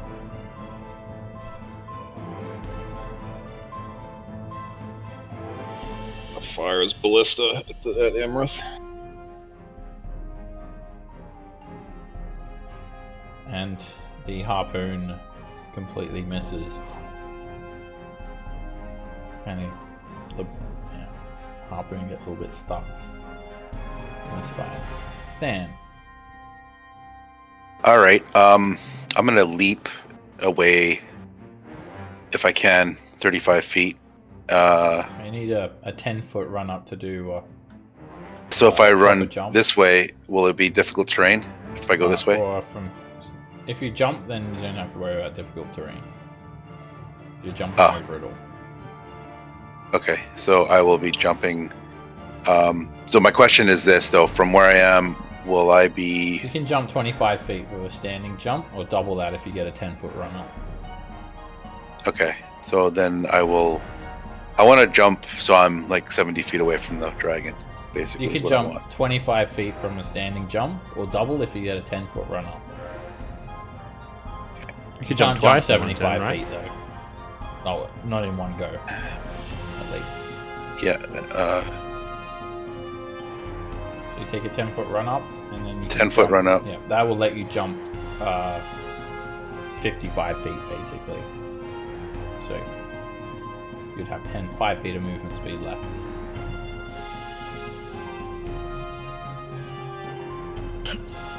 Whatever. Hold on a sec. I fucked that up. Yep, looks like you did. From where you were, from this space, you can go 55 feet. Basically. Okay. Alright, the gargoyle is going to try There it and is. claw at you when you leave its reach. Miss.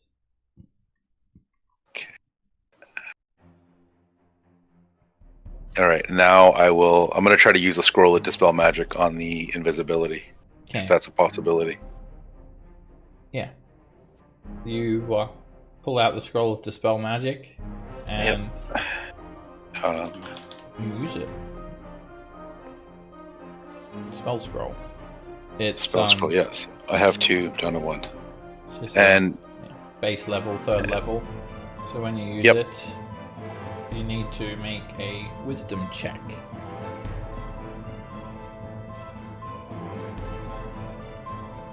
Nice. And Nice. you dispel all of the magical effects that are affecting Imrith. The invisibility goes down. And any other magical Her horn's effects. magical as well, isn't it? and that's going to be the end. The dragon's now visible and looks at you, Than. Oh, you shouldn't have done that. Yeah, no. Harshnag. Harshnag. It's like, oh, there's a dragon here. And how far can he move? He is fine with taking a bunch of attacks from them. All the gargoyles attempt to claw Harshnag, Yeah, they do. and one of them claws him for 6 points of damage. Ah, back scratcher. So then he's going to chuck a rock at the dragon.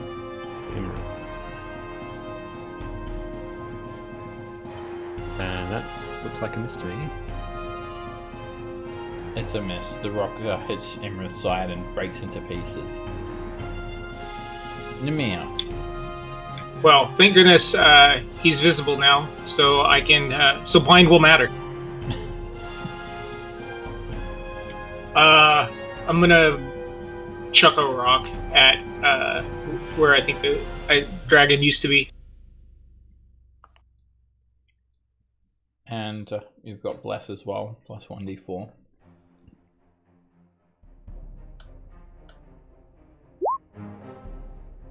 Imra sighs. Boo! And cast shield. Miss.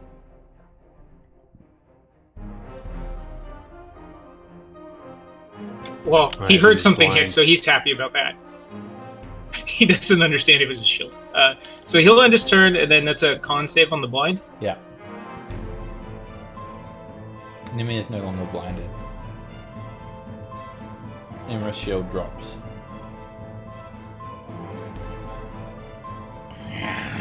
She snarls. And she's just looking at you, Than. She's going to just say, Ha! So, surprise! It's me! Imra says. And is going to she's going to be looking around the battlefield. And she is going to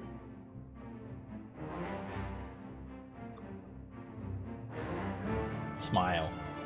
Perfect. She's going to fly around here, provoking from Basha. Yeah.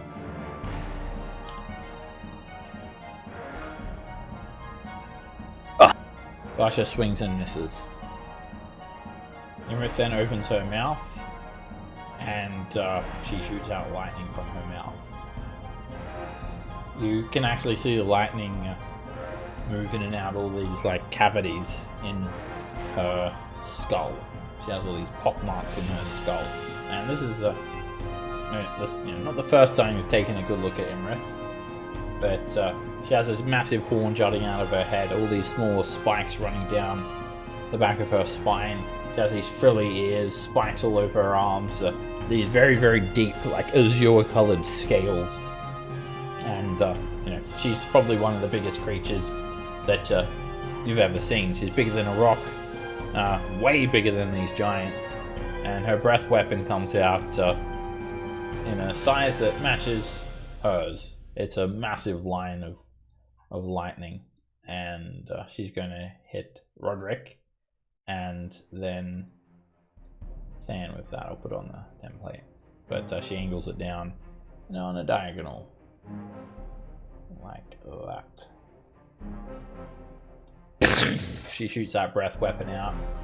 And Than and Roderick, both of you need to make a dexterity saving throw. Yep.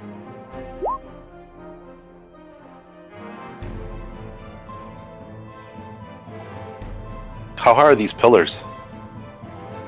The plinths? Journey? You said dexterity, right? Yeah.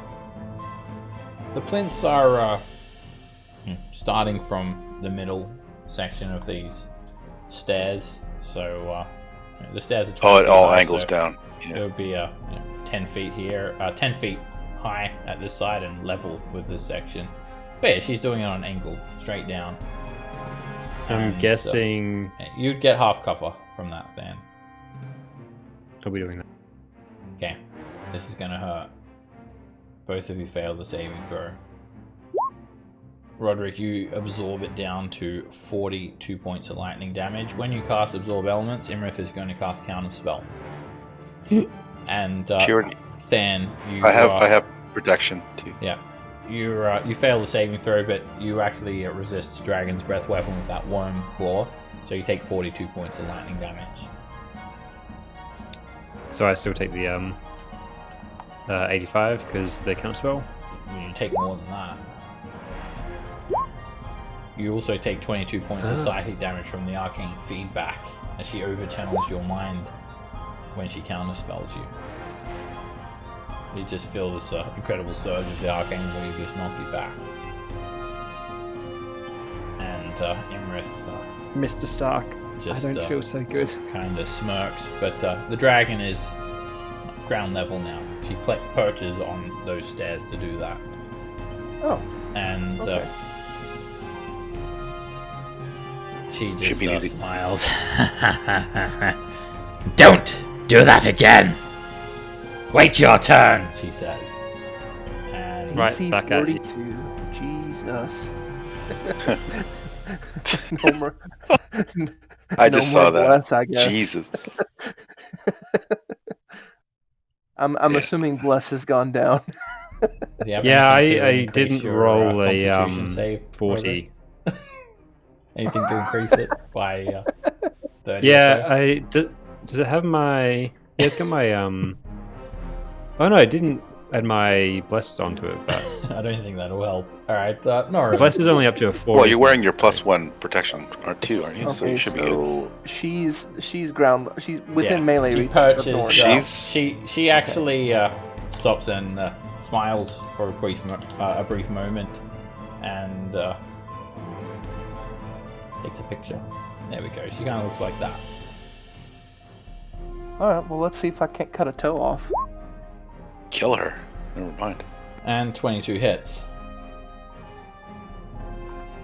You hack into her for 19 damage. All right. I'll put my unwavering mark upon her. Okay. The unwavering mark. And then, yeah, I'll slice again. Hit. You hack into her foot, taking off a couple of scales. It's tiny injuries. Okay, third attack. Miss. The 21 bounces off her dragon scales.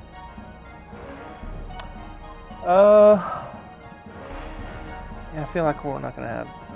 I'm not gonna have another opportunity to do this, so might as well go ahead and action surge right now. Keep attacking. With my best weapon. While you're still alive. Yeah, exactly. Oh, come on. Miss. 1, 2, And you strike through her for 16 damage. and 3. Shit.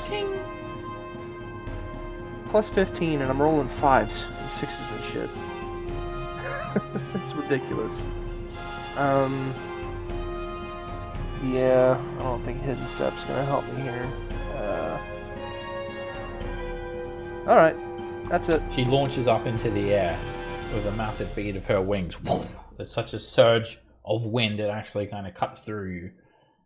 And Roderick, Norin, and Namir make dexterity saving throws. I Norin, would like to... You know what? No, I'm gonna keep my reaction, I think. Roderick, you're forced to the ground prone. Norin, you're forced to the ground prone. And Namir is forced to the ground prone. As each of you are hit for 12 bludgeoning damage. And then Imrith leaps up into the air 40 feet. I'm not dead yet. Provoking from Norin and Namir.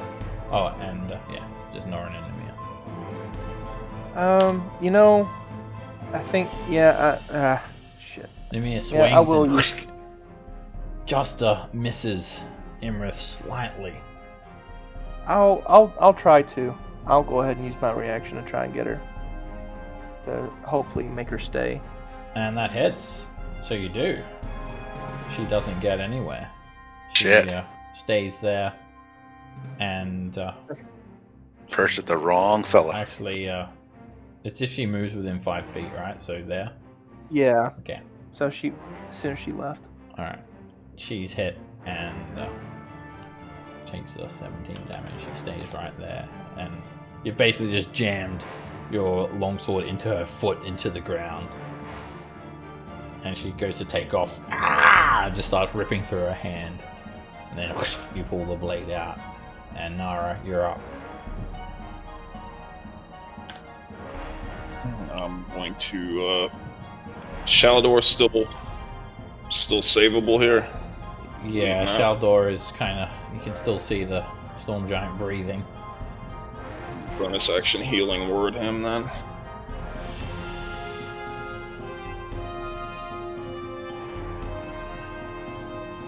Alright, she's conscious again on 4 hit points.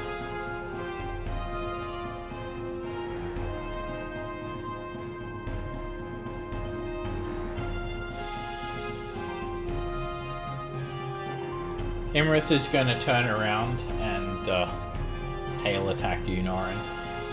Of course. Oh boy. Because why wouldn't she? Of course. She flicks you with her tail for 22 points of bludgeoning damage. Okay. Get off of me! Olecto. Comes the pain.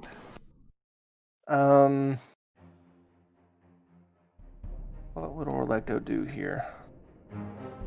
He looks around and he thinks that the storm giant's not going to survive to see this fight.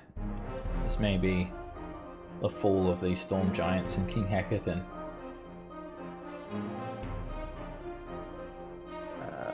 King so Hecatan may never return to his court. But how many times are you going to swing at a dragon? Okay. Orlecto is going to bug out then. Oh, Is this like a what is this like a wall. fissure over Okay. here? Oh, wait, where? Down here. That's just Like, a could he, drop. like, run It's over- like a 100-foot drop. Oh, okay. He Just could- fucking- He'll just climb over the just wall. parkours that shit. King Hecatan looks over and says, Olecto! What are you doing?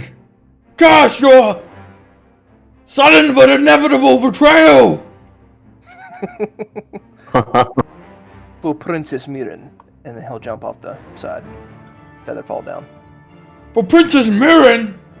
But wait! That's not one of my good daughters! It's not. No! Yeah, Orlecto bugs out.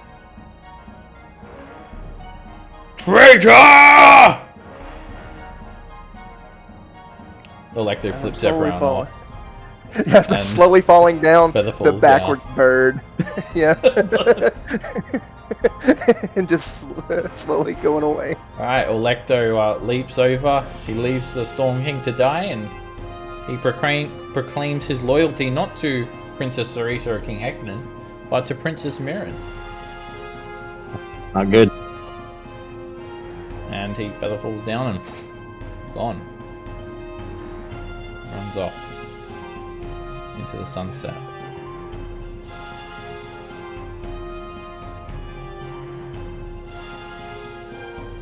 It's the gargoyles' turn. There's still a few of them around here, and the two of these are on Namir. They jump on him and start to try to claw and bite him.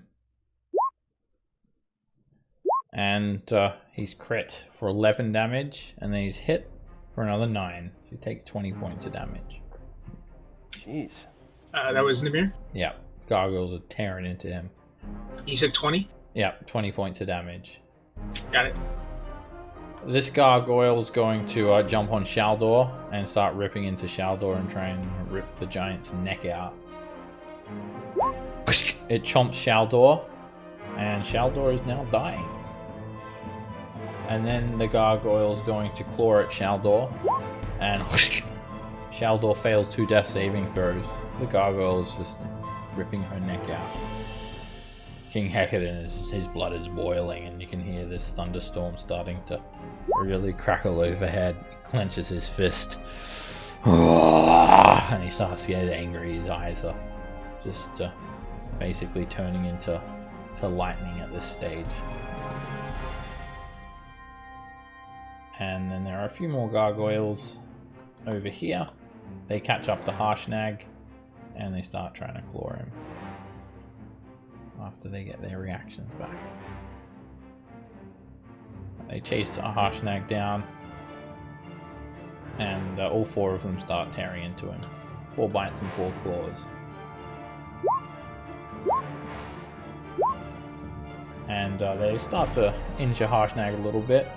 That's 22 points of damage on Harshnag. Yeah. And then there are 3 more gargoyles over here. They continue making their way towards you guys.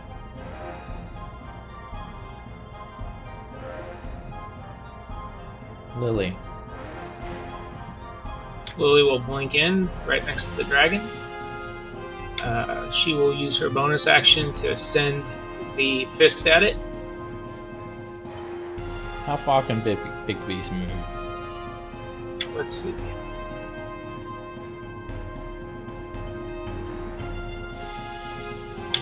Movement 60 feet. That's enough. It's about 50 feet above the dragon. Okay, so I'll send the fist at it and try to punch it.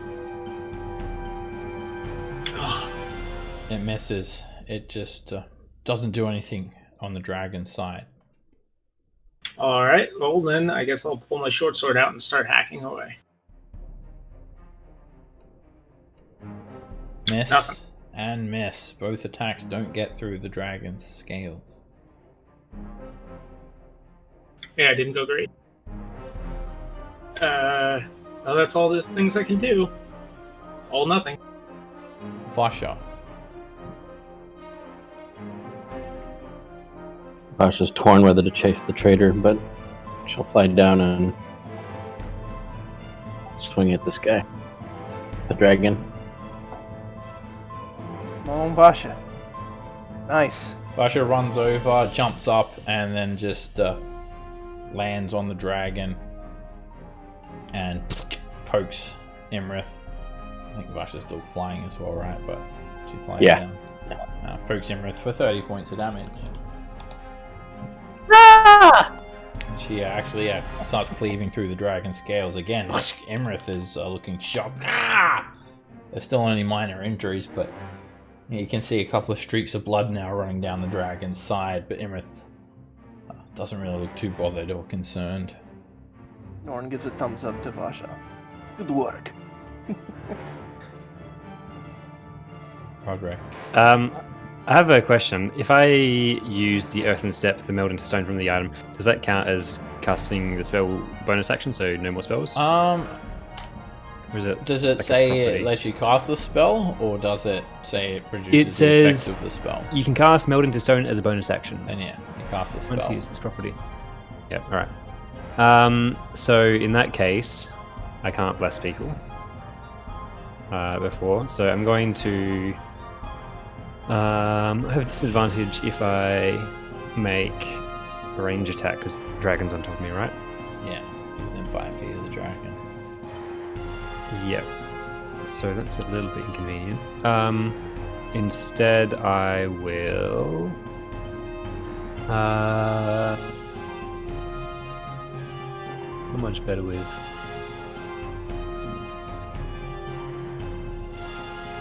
I think I will. I'll just shoot him anyway.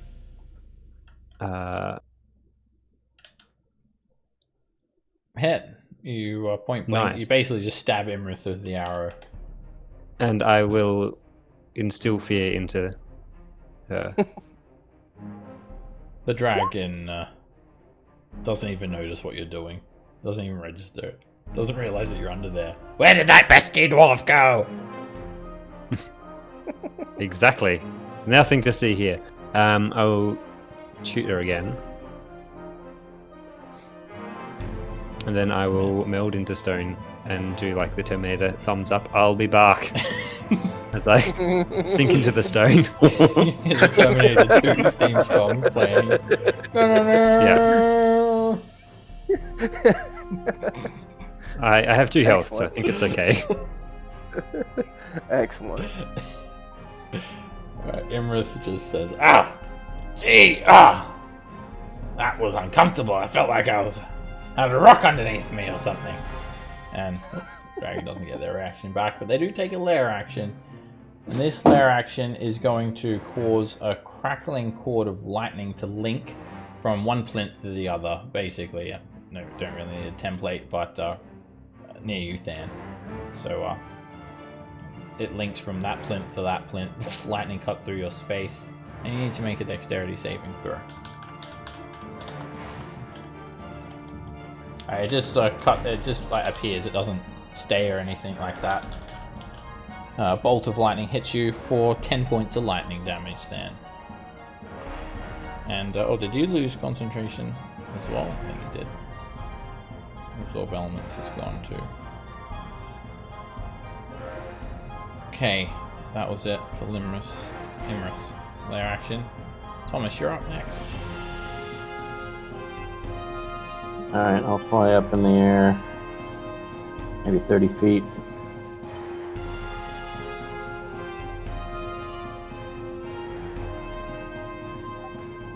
And I'll cast a fireball up there, northwest of her, so it just hits the dragon.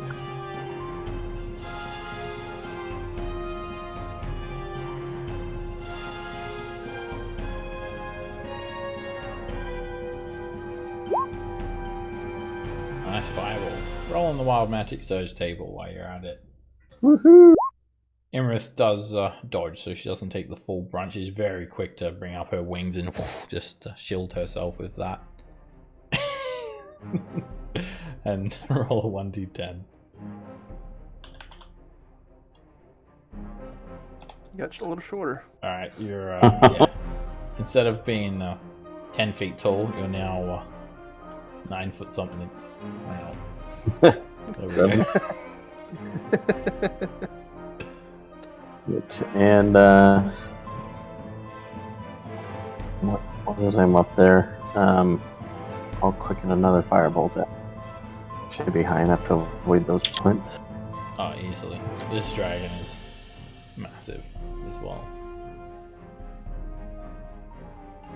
And Nice. the firebolt slams into Imra's side and chips off a couple more scales. Dragon scales.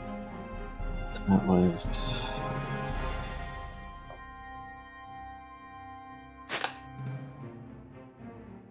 It's 30 feet, so I'll fly back down. Duck behind. Here, because I'm brave. King Hecadon.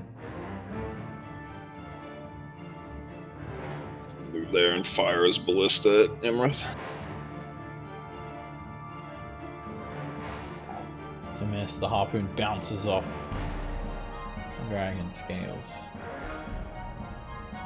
Then,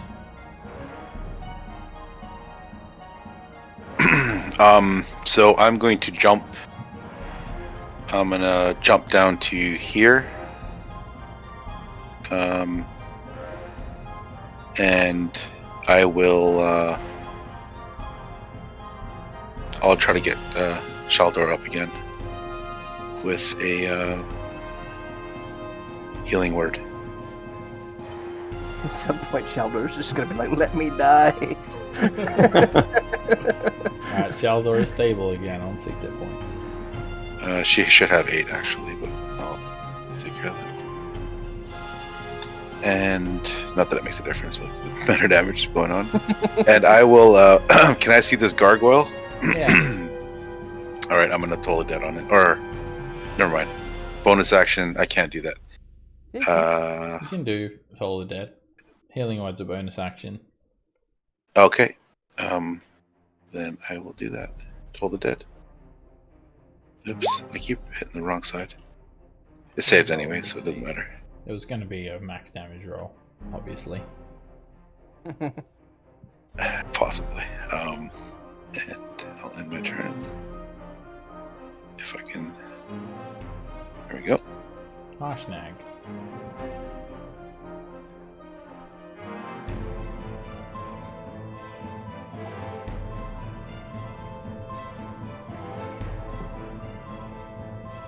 You're muted there, Roderick.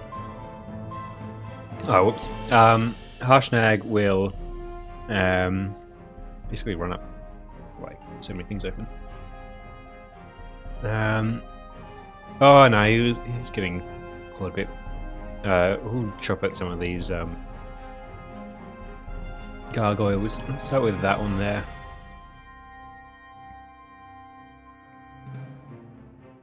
Ooh, did it work? Hit, and he absolutely smashes through these gargoyles. It's almost destroyed with a single hit. Right, let's finish it. He swings Great Axe again, and there's nothing left of the gargoyle. It's pulverized. And since he likes killing dragons, he will continue moving on. He runs up, and all three gargoyles attempt to get him. He gets clawed for another 7 points of damage. Ah, back scratcher.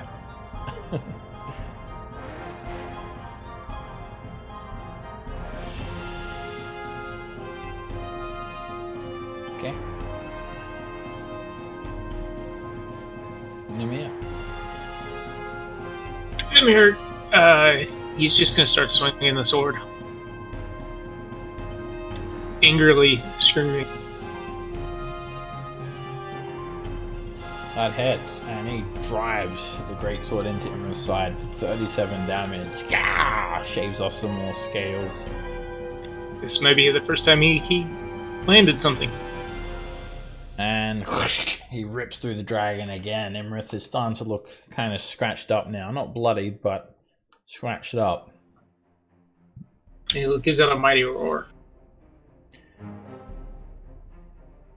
Imrith closes her eyes, and you see this kind of purple energy glowing in her eyes now. Oh no. She smiles. And Run. she's going to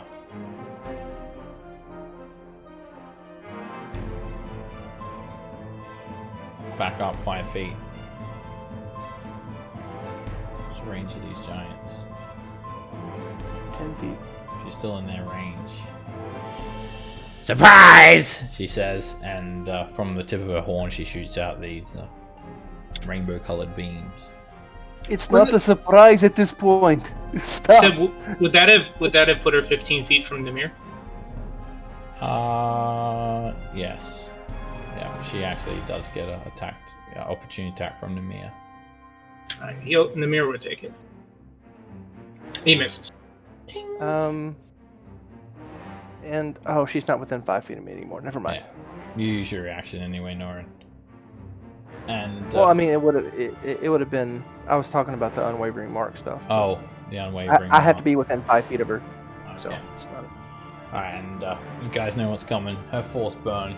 She's gonna just start destroying these giants. Firstly at Vasha. It hits the storm giant for 82 points of force damage. Next being at Nimir. Look, King. Look how you've sent your troops to their death. That hits Nimir, hits him on the shoulder and the neck, and it just makes him twist into a half turn, and it causes Nimir to smash onto the ground.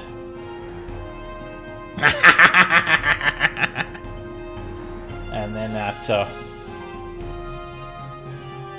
Harshnag.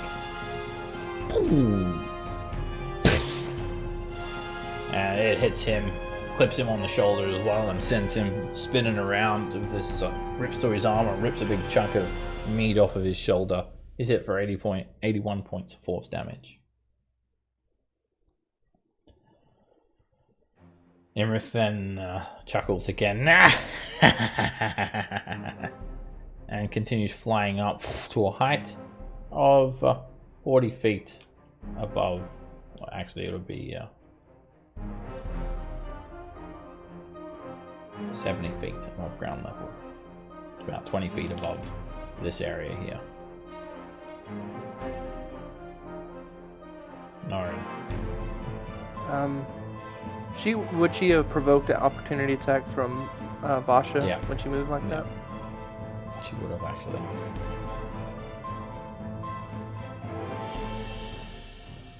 Vasha hits and shaves off a few more scales as the dragon attempts to get back in the air. Okay. Okay.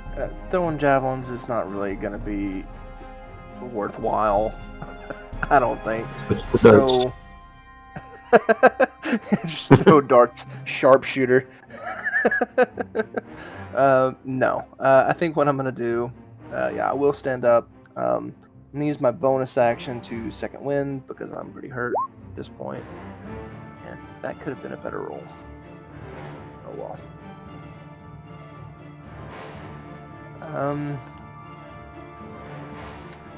With my action, I am going. She seems to be going after these giants quite a bit, so I'm going to. What do I have in terms of potions here?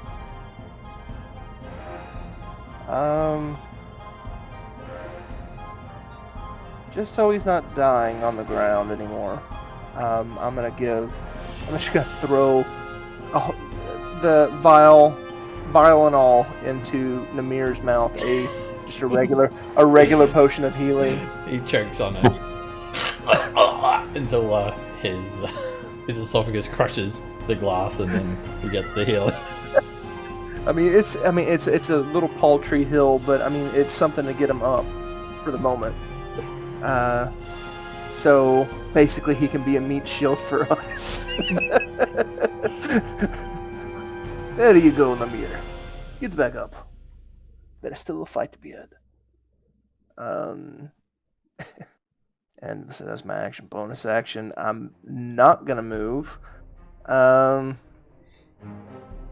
it. Imrith keeps the heat up. Firebolt at Vasha. Ah ha ha ha! The firebolt slams into Vasha, and she's wiped out. Shit. Prone. Dying. Nara. This is part difficult terrain. Yeah, there's every step on this area, because they're kind of just like benches. Difficult terrain where you see these kind of lines. 1, 2, 3.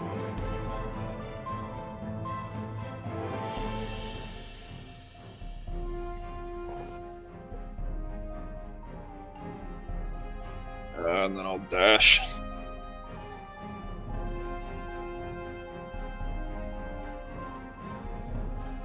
Imrith's going to lob a firebolt at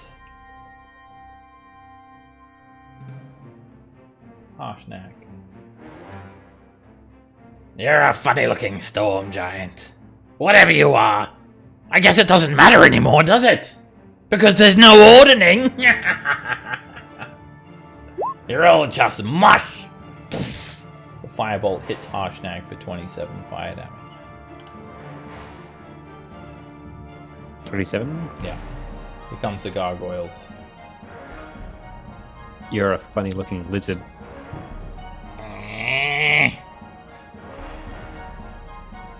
Imrith seems to have some sort of controls over these gargoyles as well. They're working with her to do her evil bidding, because 2 gargoyles fly over to Vasha and attempt to finish her off. First one bites her, and it just starts like tearing out her neck. That's 2 failures to her death saves.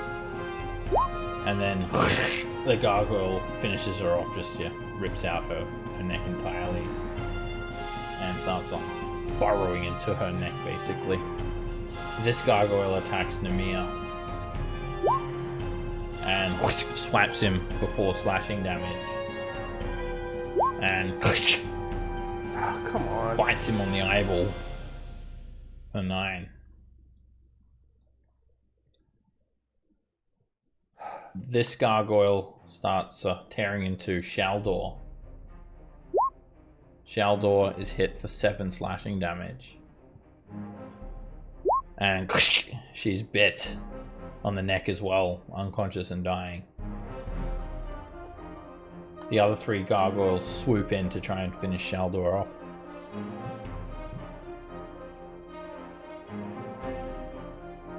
First one flies up and slices into her with its claws, and then just starts tearing Shaldor's neck out, and Shaldor is also killed. The other 2 give Harshnag a wide berth. They take a dash action. They land on Nemir.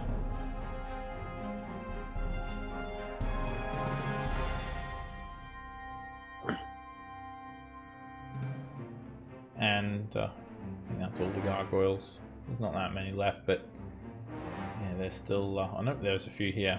You might not be able to do much when you're conscious, but when you're unconscious and dying, they can still kill you easily. Got 3 more gargoyles arrive now. Imrith chuckles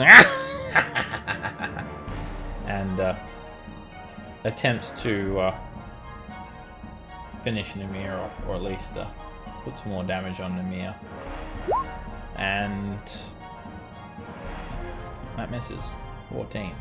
Because Nemir's... Oh no, it's advantage and disadvantage. So Nemir is hit as well, and King Hekanen is just looking around. It's looking quite bad. All of his soldiers are dying. His most trusted soldiers. What's the disadvantage from? Nemir's unconscious.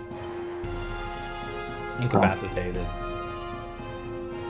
And Nemir fails 2 death saving throws. So Vosh is dead, and Shaldor's dead. Nemir's on 2 failures. Lily. Alright, let's see. These gargoyles are a problem. I think she's going to try to ding dong doom this one.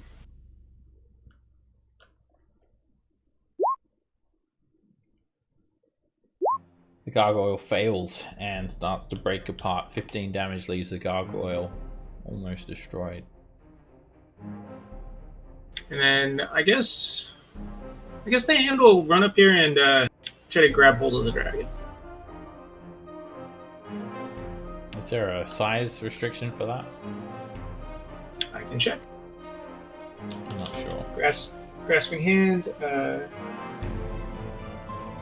Huge or smaller?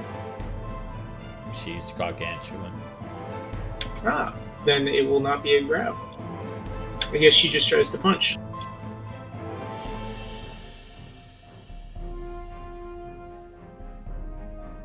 That'll hit, and it hooks Imrith over the face. Ah!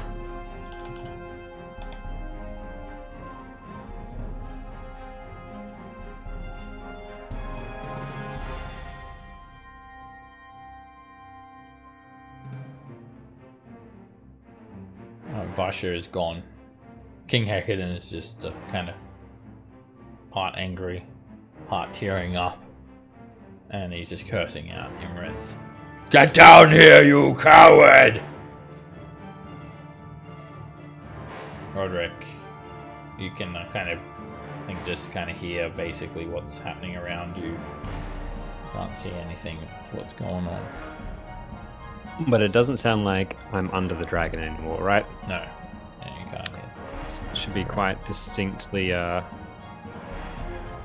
different. You can hear where the dragon is. Like, Imra's constantly screeching, and she seems to love the sound of her own voice. Yeah, it's quite safe out here, bud. Come on back.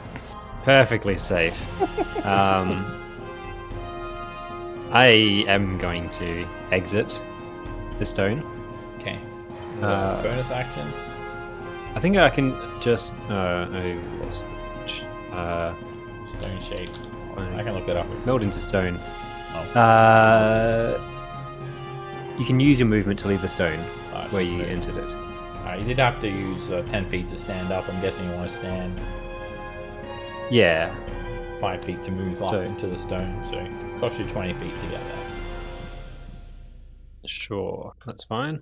And then I will, I'll clear off these gargoyles. Is that one injured there? No. No, they're both uninjured. Yeah. Right. I'll shoot the closest one still. Hit. Attempt to. An arrow smashes through the gargoyle. And another one is a miss. But Nimir isn't quite dead, is he? Namir, no, he can still see he's breathing. So I will cast a healing word on him. I don't think so. Imrith casts counterspell. Oh no. With the feedback as well. Yes. And you're counterspelled, and a surge of psychic energy renders you unconscious. Fool a dwarf once, and fool him again. Imrith Yeah. was saving. Fool me once, shame on you. Fool me twice, and You're dead. and you can't fool me again. No one will be getting back up. Imrith says. Not while I have my reaction, at least. Aha. No reaction left for you then. Imrith is Yeah. going to kick up a cloud of sand in Harshnag's face and just say, Don't worry, King. You need to see this. You need to see the death of all of your soldiers. and Harshnag needs to make a con save. Yep.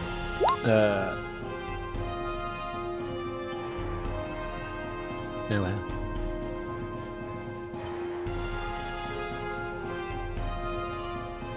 If you're wondering about the once a day, that's Imrith's innate ability, but she's using spell slots for the counter spell. Oh, okay.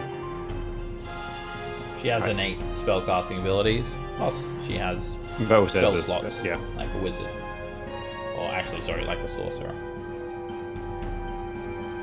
Like a dragon. Charisma based.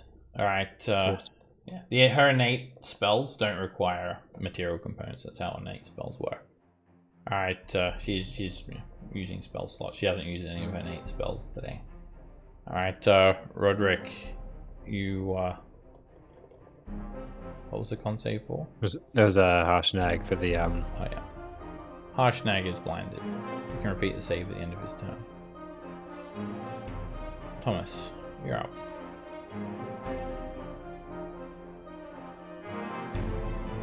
Giants except Harshnag and the King are dead, right?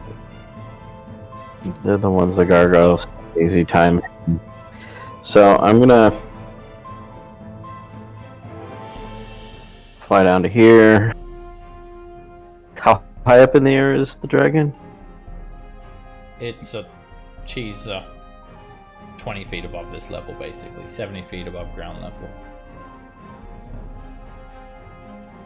Alright, then right on top of her, above everybody else, I'm gonna try to see if I can successfully read the scroll of incendiary cloud on her. Okay.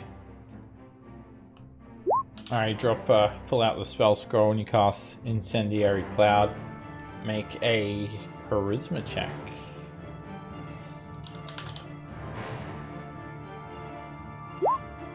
Nice. And a swirling cloud of smoke is basically a fireball template. Cut through her space and she's going to make that save. It's heavily obscured as well. And you can just position that exactly where you wanted it. Thomas. It's gonna move away from me, so just high enough so that it's not hitting Heck a boy. Okay, it's an 8th level spell, scroll, so the DC is 18. So she makes a saving throw, taking 20 points of fire damage. Alright, lose my fly because that's concentration. Plant feet on the ground. King Hecate. Where is she relative to how big this giant guy is? King Hecate can jump up and actually hit her. So he's gonna do that, swing at her with his greatsword. Miss. He's actually at disadvantage too. That hits, because she can see him, but he can't see her. He just jumps up, whoa! And plunges the greatsword into Imrith's underbelly, and blood just starts spewing down, and dragon scales. Imrith lets out a mighty roar. Ah! And at the same time, you hear this big crackle of thunder and lightning, and yeah, Imrith's taking a pretty decent injury from that attack. She's bloodied. Hey, we got her halfway down, guys. Fan. Alright, I'm going to I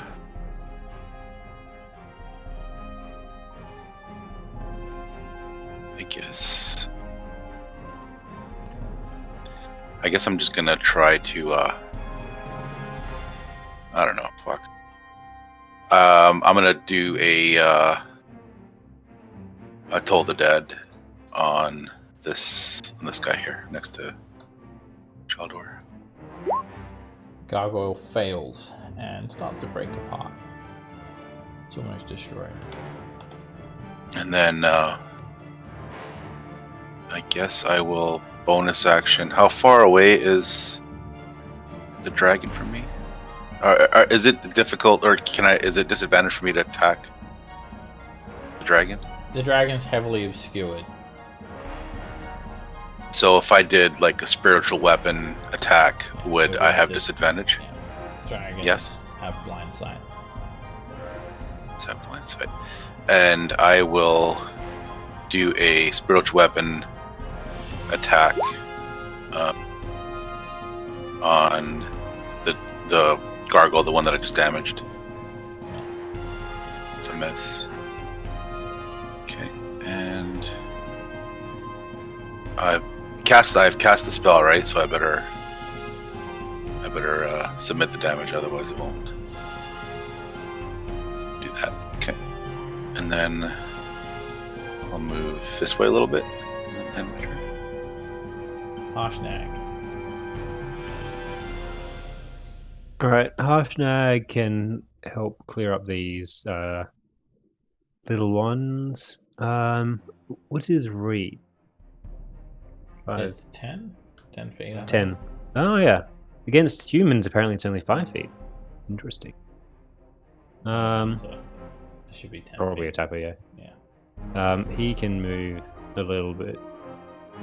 Who was he there? Yeah, no, whatever. He'll just move a little bit so he can hit this injured one. And that's a destroyed gargoyle. Breaks it into pieces. Excellent. Oh, I moved it a little bit. Did 5. There. He'll come over here to hit this other injured one. And a narrow miss. He takes a wild Okay. swing with his great axe. He That's gets a all. con save too. Oh yeah. And Nemir needs to make a death saving throw. How do I do that on him? So 1d20. And all higher is a success. Anything lower. Hey, Hey! Nemir wakes up on 1 hit point. or he can do that. I didn't hear no bell. I didn't hear no bell. He'll stand up and God, it can't kill both the gargoyles. He'll just throw a rock at the at the dragon. It's the best thing he can try to do. Okay, as he's trying to throw the rock, all these gargoyles are biting him on the arm, grabbing his arm and weighing him down. And he just elbows the gargoyle in the head and it smashes into Imrith, and you see a few more scales shaved off. Imrith screeches "Ah!" in agony.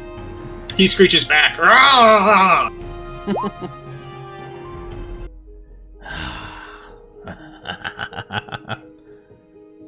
This little game is over. It was fun while it lasted. But remember this!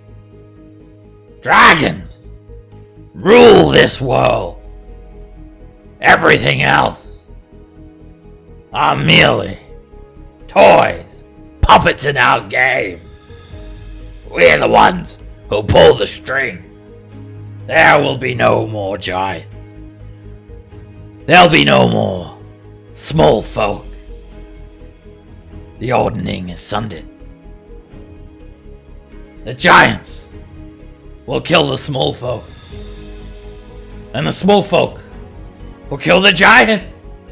And when you're all weak, dragons will rise and finish you all up. Imrith flies up high to a height of 150 feet in the air and casts a spell. Your attention is directed towards the sky. Hovering there, breaking through the black storm clouds, are 4 massive meteors. Oh, come on.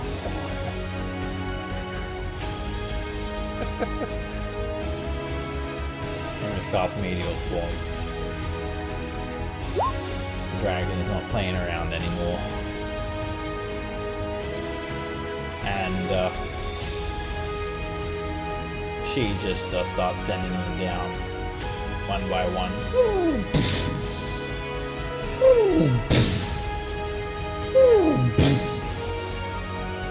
And one more for good luck. Everybody make a dexterity save as she casts Meteor Swarm. I don't have to since I'm unconscious, right? Can Yes. Can I use my you automatically fails? What happens? I use my DM inspiration here to give myself advantage or something? Yeah. Yeah, I'll do that. She absolutely levels this side of the amphitheater as well. It just turns it all into rubble. I don't think that I can make the save, probably. I don't know what her DC is, but... What happened with her spell? She casts Syntax Error. Why is that working? Anyway. I'll post it and you guys can see what it does. That's weird. I wonder if it works on spell card. It works on spell card. Alright, I'm gonna do the fire damage. Oh wait, does anyone have resistance to fire damage? Not Absorb. naturally. Okay, I'll do the fire damage and then I'll go and do I'm the gonna bludgeoning use damage. I'm gonna use my reaction on it. Okay, so this is the fire damage, and DC is 20. So then you fail, and you're hit for 74 points of fire damage. Thomas, you fail, and you're hit for 36 points of fire damage. Your resistance.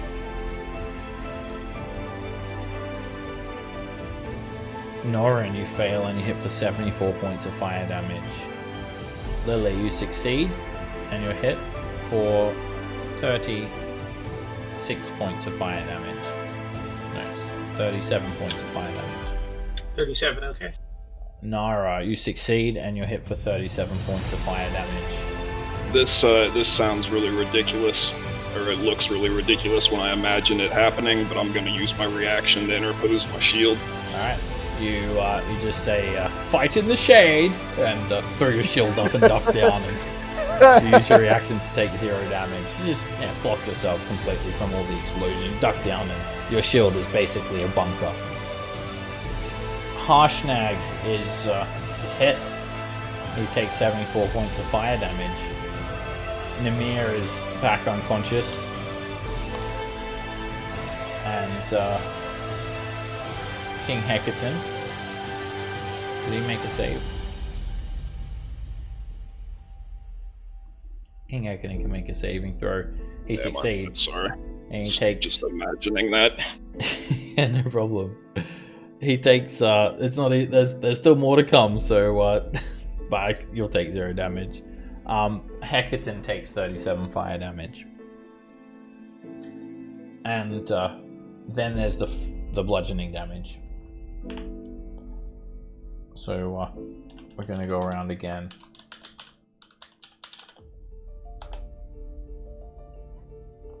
Then you'll hit for 53 bludgeoning damage. What was your hit points then? That doesn't kill you outright though, right?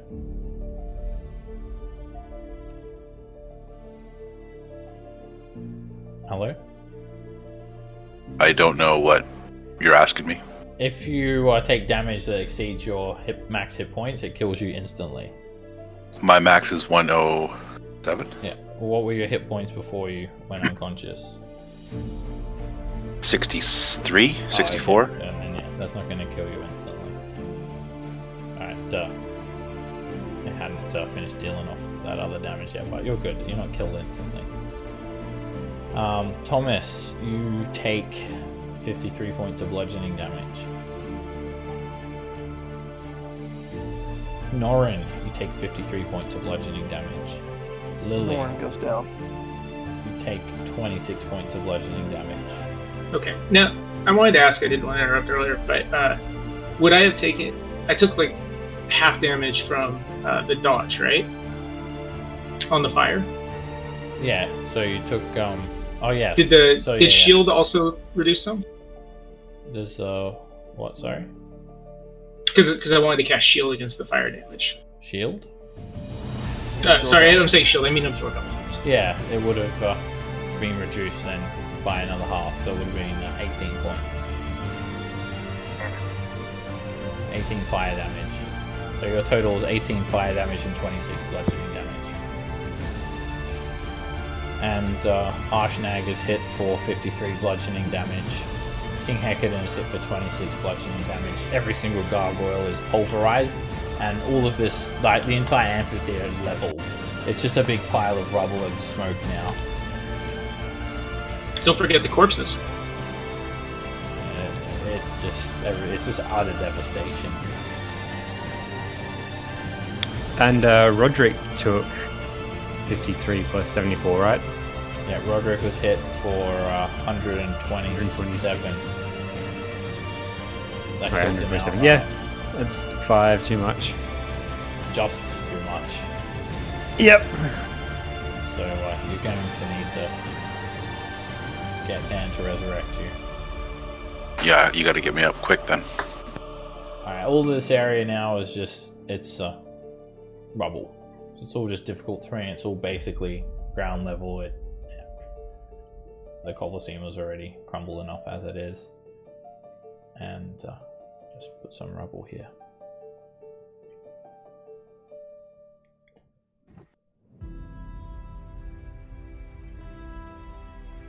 And it actually is causing tremors as well. There's like earthquakes, and it feels like the whole entire ground is just crumbling underneath you. There's smoke and rubble and dust kicked up into the atmosphere. The entire left side of the amphitheater is just leveled, and Imrith is there breathing heavily, smiling and chuckling, but also bloodied, and the dragon is kind of limping a little bit in the air. Don't die on me yet, King. This is all your fault. You bring everyone here. Norin, make a death saving throw. Alrighty. Success. Imrith takes a legendary action and actually starts dashing away down towards the hole. Still about 100 feet away from it, down towards this hole.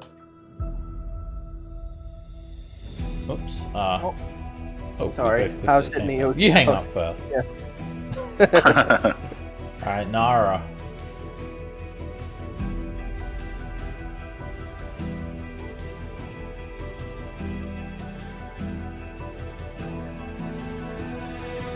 And then I'll dash.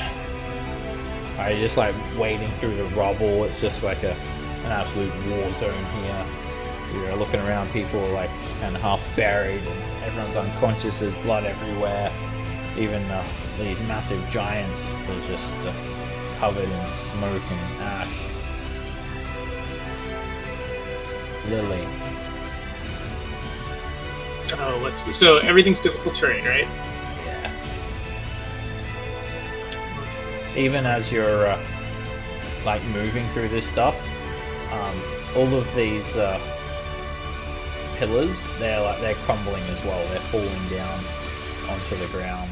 Not like hitting you, but like this whole place is coming down. Yeah. Okay. So I think I can. Dash is 40, and then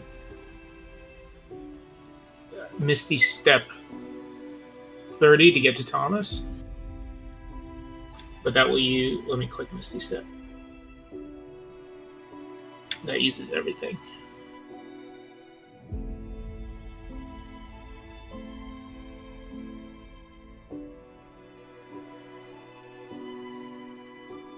No. I think the hand can do anything. I guess I could go after the gargoyles.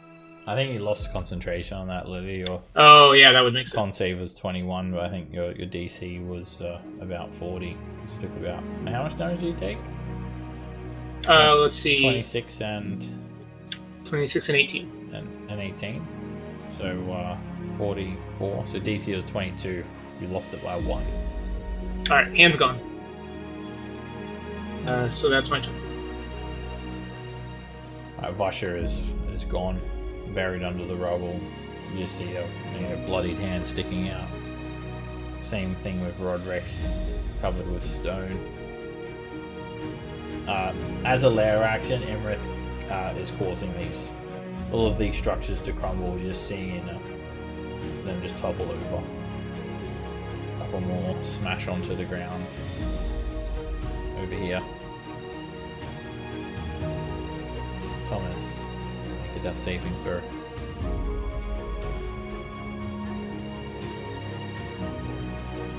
Success.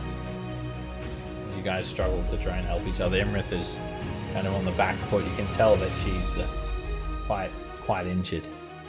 King Hecate he looks around and he says, "Coward! Get back here, you treacherous dragon!"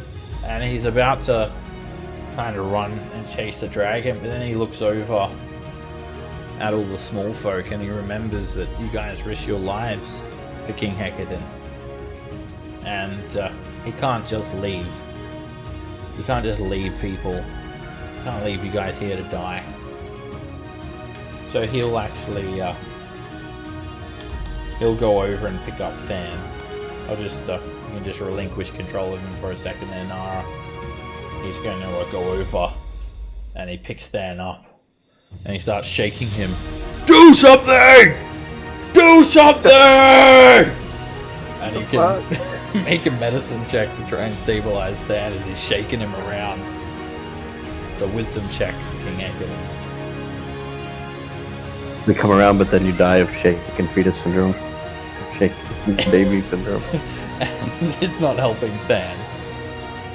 But he's got Than grappled and he knows that Than's a healer, so he's going to take Than and start trying to, waves him around here. Fix him! He's just rubbing Fan on people. Yeah, basically. Fan, make a death saving throw.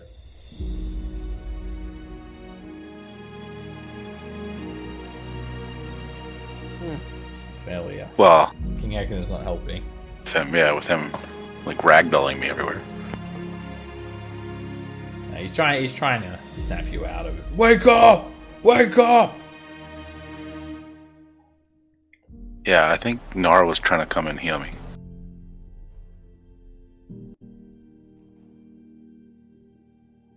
I'm sure Nara can still heal you. Alright, oops. Alright, Harshnag, he, let's just go back to his turn. He's the same. He's not about to go chase after the dragon and leave everyone here unconscious and dying. So, he'll look down at Nara. Well, he's blinded, he rubs his eyes. Ah! I just felt like the eye of the old father bearing down on me again. Is that you down there, girlie? I seen you doing some healing. Let's get your friends back up and chase this dragon while she's on her back foot. Obviously, she's close to dying. The coward, I can hear her little chicken wing flopping away. And You Harshnag know who else is close to dying? will grab you, Nara. Everyone. And, I'm close to dying as well, just on the wrong side of it. scoop you Oh, up yeah. and Yeah. take you closer to your allies. Unfortunately, Onamir, he got back up. He didn't. Oh, he did. He needs to rolled make- a 20. Yeah, he needs a death save. Sorry, he's actually not dead. He's still breathing. It's a success. Stubborn bastard. It's back to Imrith. She looks around. And despite her causing obvious devastation, she's choking. Can't breathe. And it's that force burn. When you abuse too much magic, Mistra makes you pay for it. And you can see Imra's horn start to crack open. She tries to unleash another force burn, but instead the dragon screeches and takes a dash action. And she actually flees down into this hole. As she flees down into the hole, she causes the hole to collapse. She caves it in on herself, leaving just pretty much the tiniest little gap.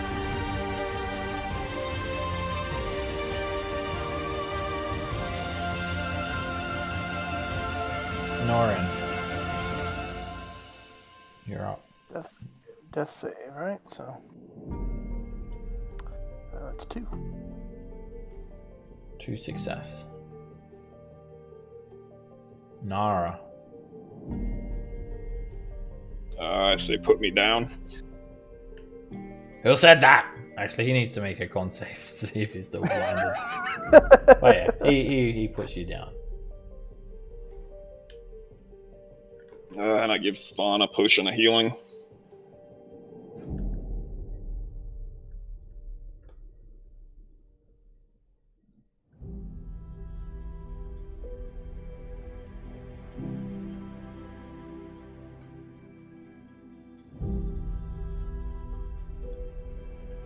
Alright, he's back up. Alright, this is a new round.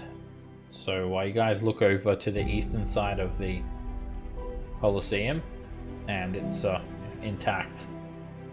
And there is about 50 gargoyles swarming towards you guys. It's like a sea of them. Lily. Alright, I am going to feed Thomas a potion of healing. Alright, you find Thomas, all 9 feet of him. And you 7. 9 feet 7. 9 foot 7 of him, and you administer him the potion, and you guys are all helping each other out. You've all been hit by this meteor swarm, and it's just absolute chaos. And Thomas, you open your eyes to Lily's loving embrace. Wake up, you wacky bastard. Thank you. Thomas leans in for the kiss.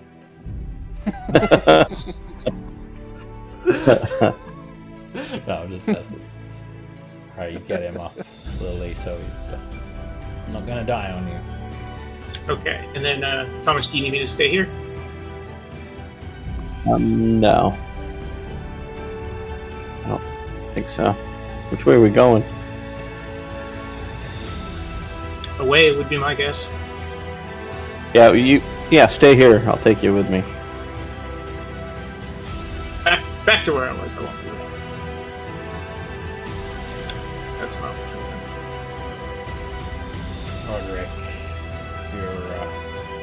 you're one with the stone for now. Yep. More of these pillars are crumbling.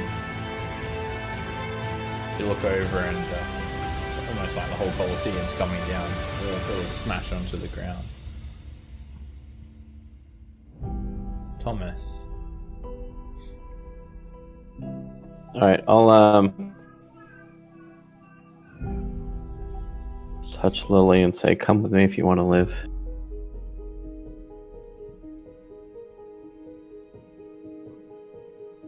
Did Lily blink out? Oh, I didn't even check. I'm gonna say yes Here it because is. it would be Here it helpful if I didn't. I did. Yep, So there I it is. blinked out. Awkward. Yeah, I shrug and say, I guess she didn't want to live. No, I'll dimension door down here by someone that's not dead. I guess this guy's not dead, right? No. Wing penis guy. And I'll feed him oh no, I did an action, so I won't do anything.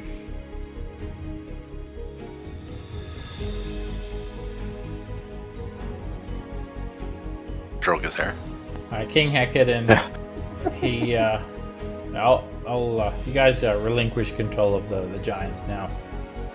Hecaton looks over at the gargoyles. He looks over at everyone else. And he says, "Wake up, Nemir! Wake up!" And he slaps Nemir over the face. Poof, crit slaps him.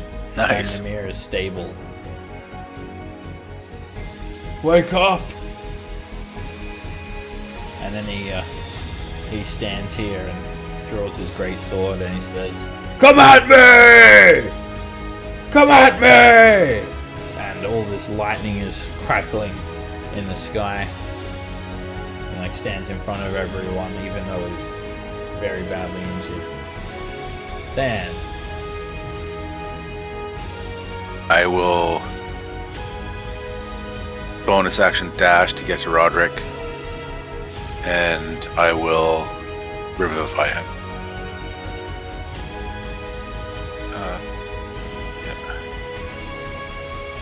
you throw down some diamonds. They glow and embed into Roderick's flesh, and he opens up his eyes on 1 hit point. And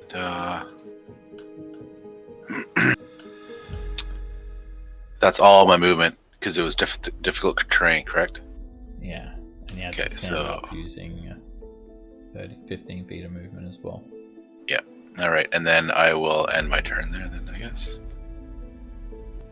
Harshnag looks around. Yeah. I'm not much good for helping humans. I'm more of the kind of cutting them apart. I've done a lot of bad things in my time, but I'm gonna try and make up for him now. And he's a fair bit smaller than King Hecate, but he stands up next to King Hecate's side, and he holds Gert's great axe in his hand. He looks up to the king and nods. Odin Smordin!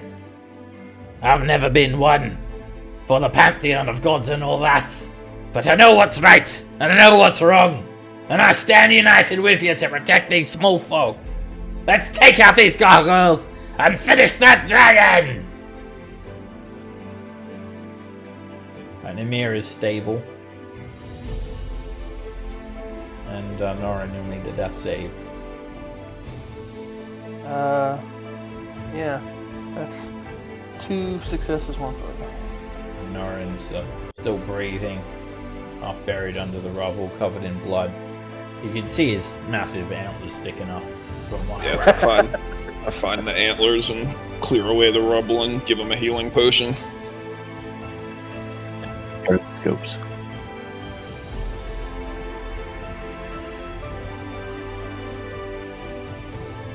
Right, Norin, you're stable. And, yeah, we're basically just still in initiative for now, to get everyone stable. But wait, is that the start of the new round? Bad timing. Because it's Orlecto. He's back. Motherfucker. It's his corpse. It's thrown over the edge of the Oh, okay, Colosseum. good. Excellent. And climbing over is Uthor and Rend.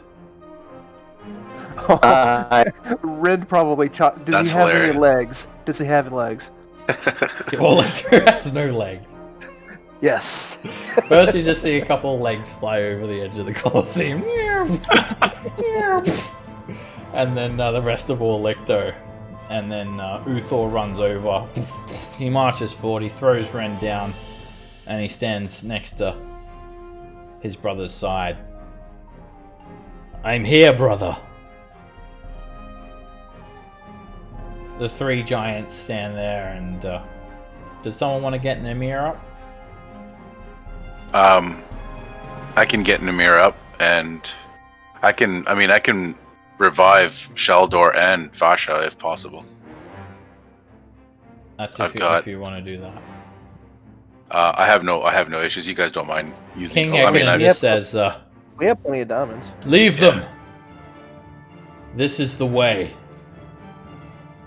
Really? This is the way of the storm, giants.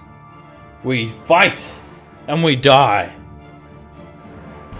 They made the decision. They rest. Now, with Stronmos. Save your magic, small folk. We'll hold the line here against the gargoyles. You've got a more important job. The gargoyles are slowly getting closer, and he points down to this hole. We're not gonna fit down there, small folk. We're much too big. Thomas Yeah, is kinda big. Actually, I think your size shrinks now, Tom. If you're 10 foot or higher, you're not going to fit down there. Anything smaller, like 9'7", and you'll fit. That's a pretty good assessment for this part. Oh, I'll have to take the antlers off while I go down the go down. I'm 7.5 feet tall. You're like the Mandalorian. We've never seen you without your helmet on. No, Hecadon does, he says, to save your magic. You'll need it for the dragon. Listen, there's not much time, small folk. Get down that hole before Imrith completely caves it in.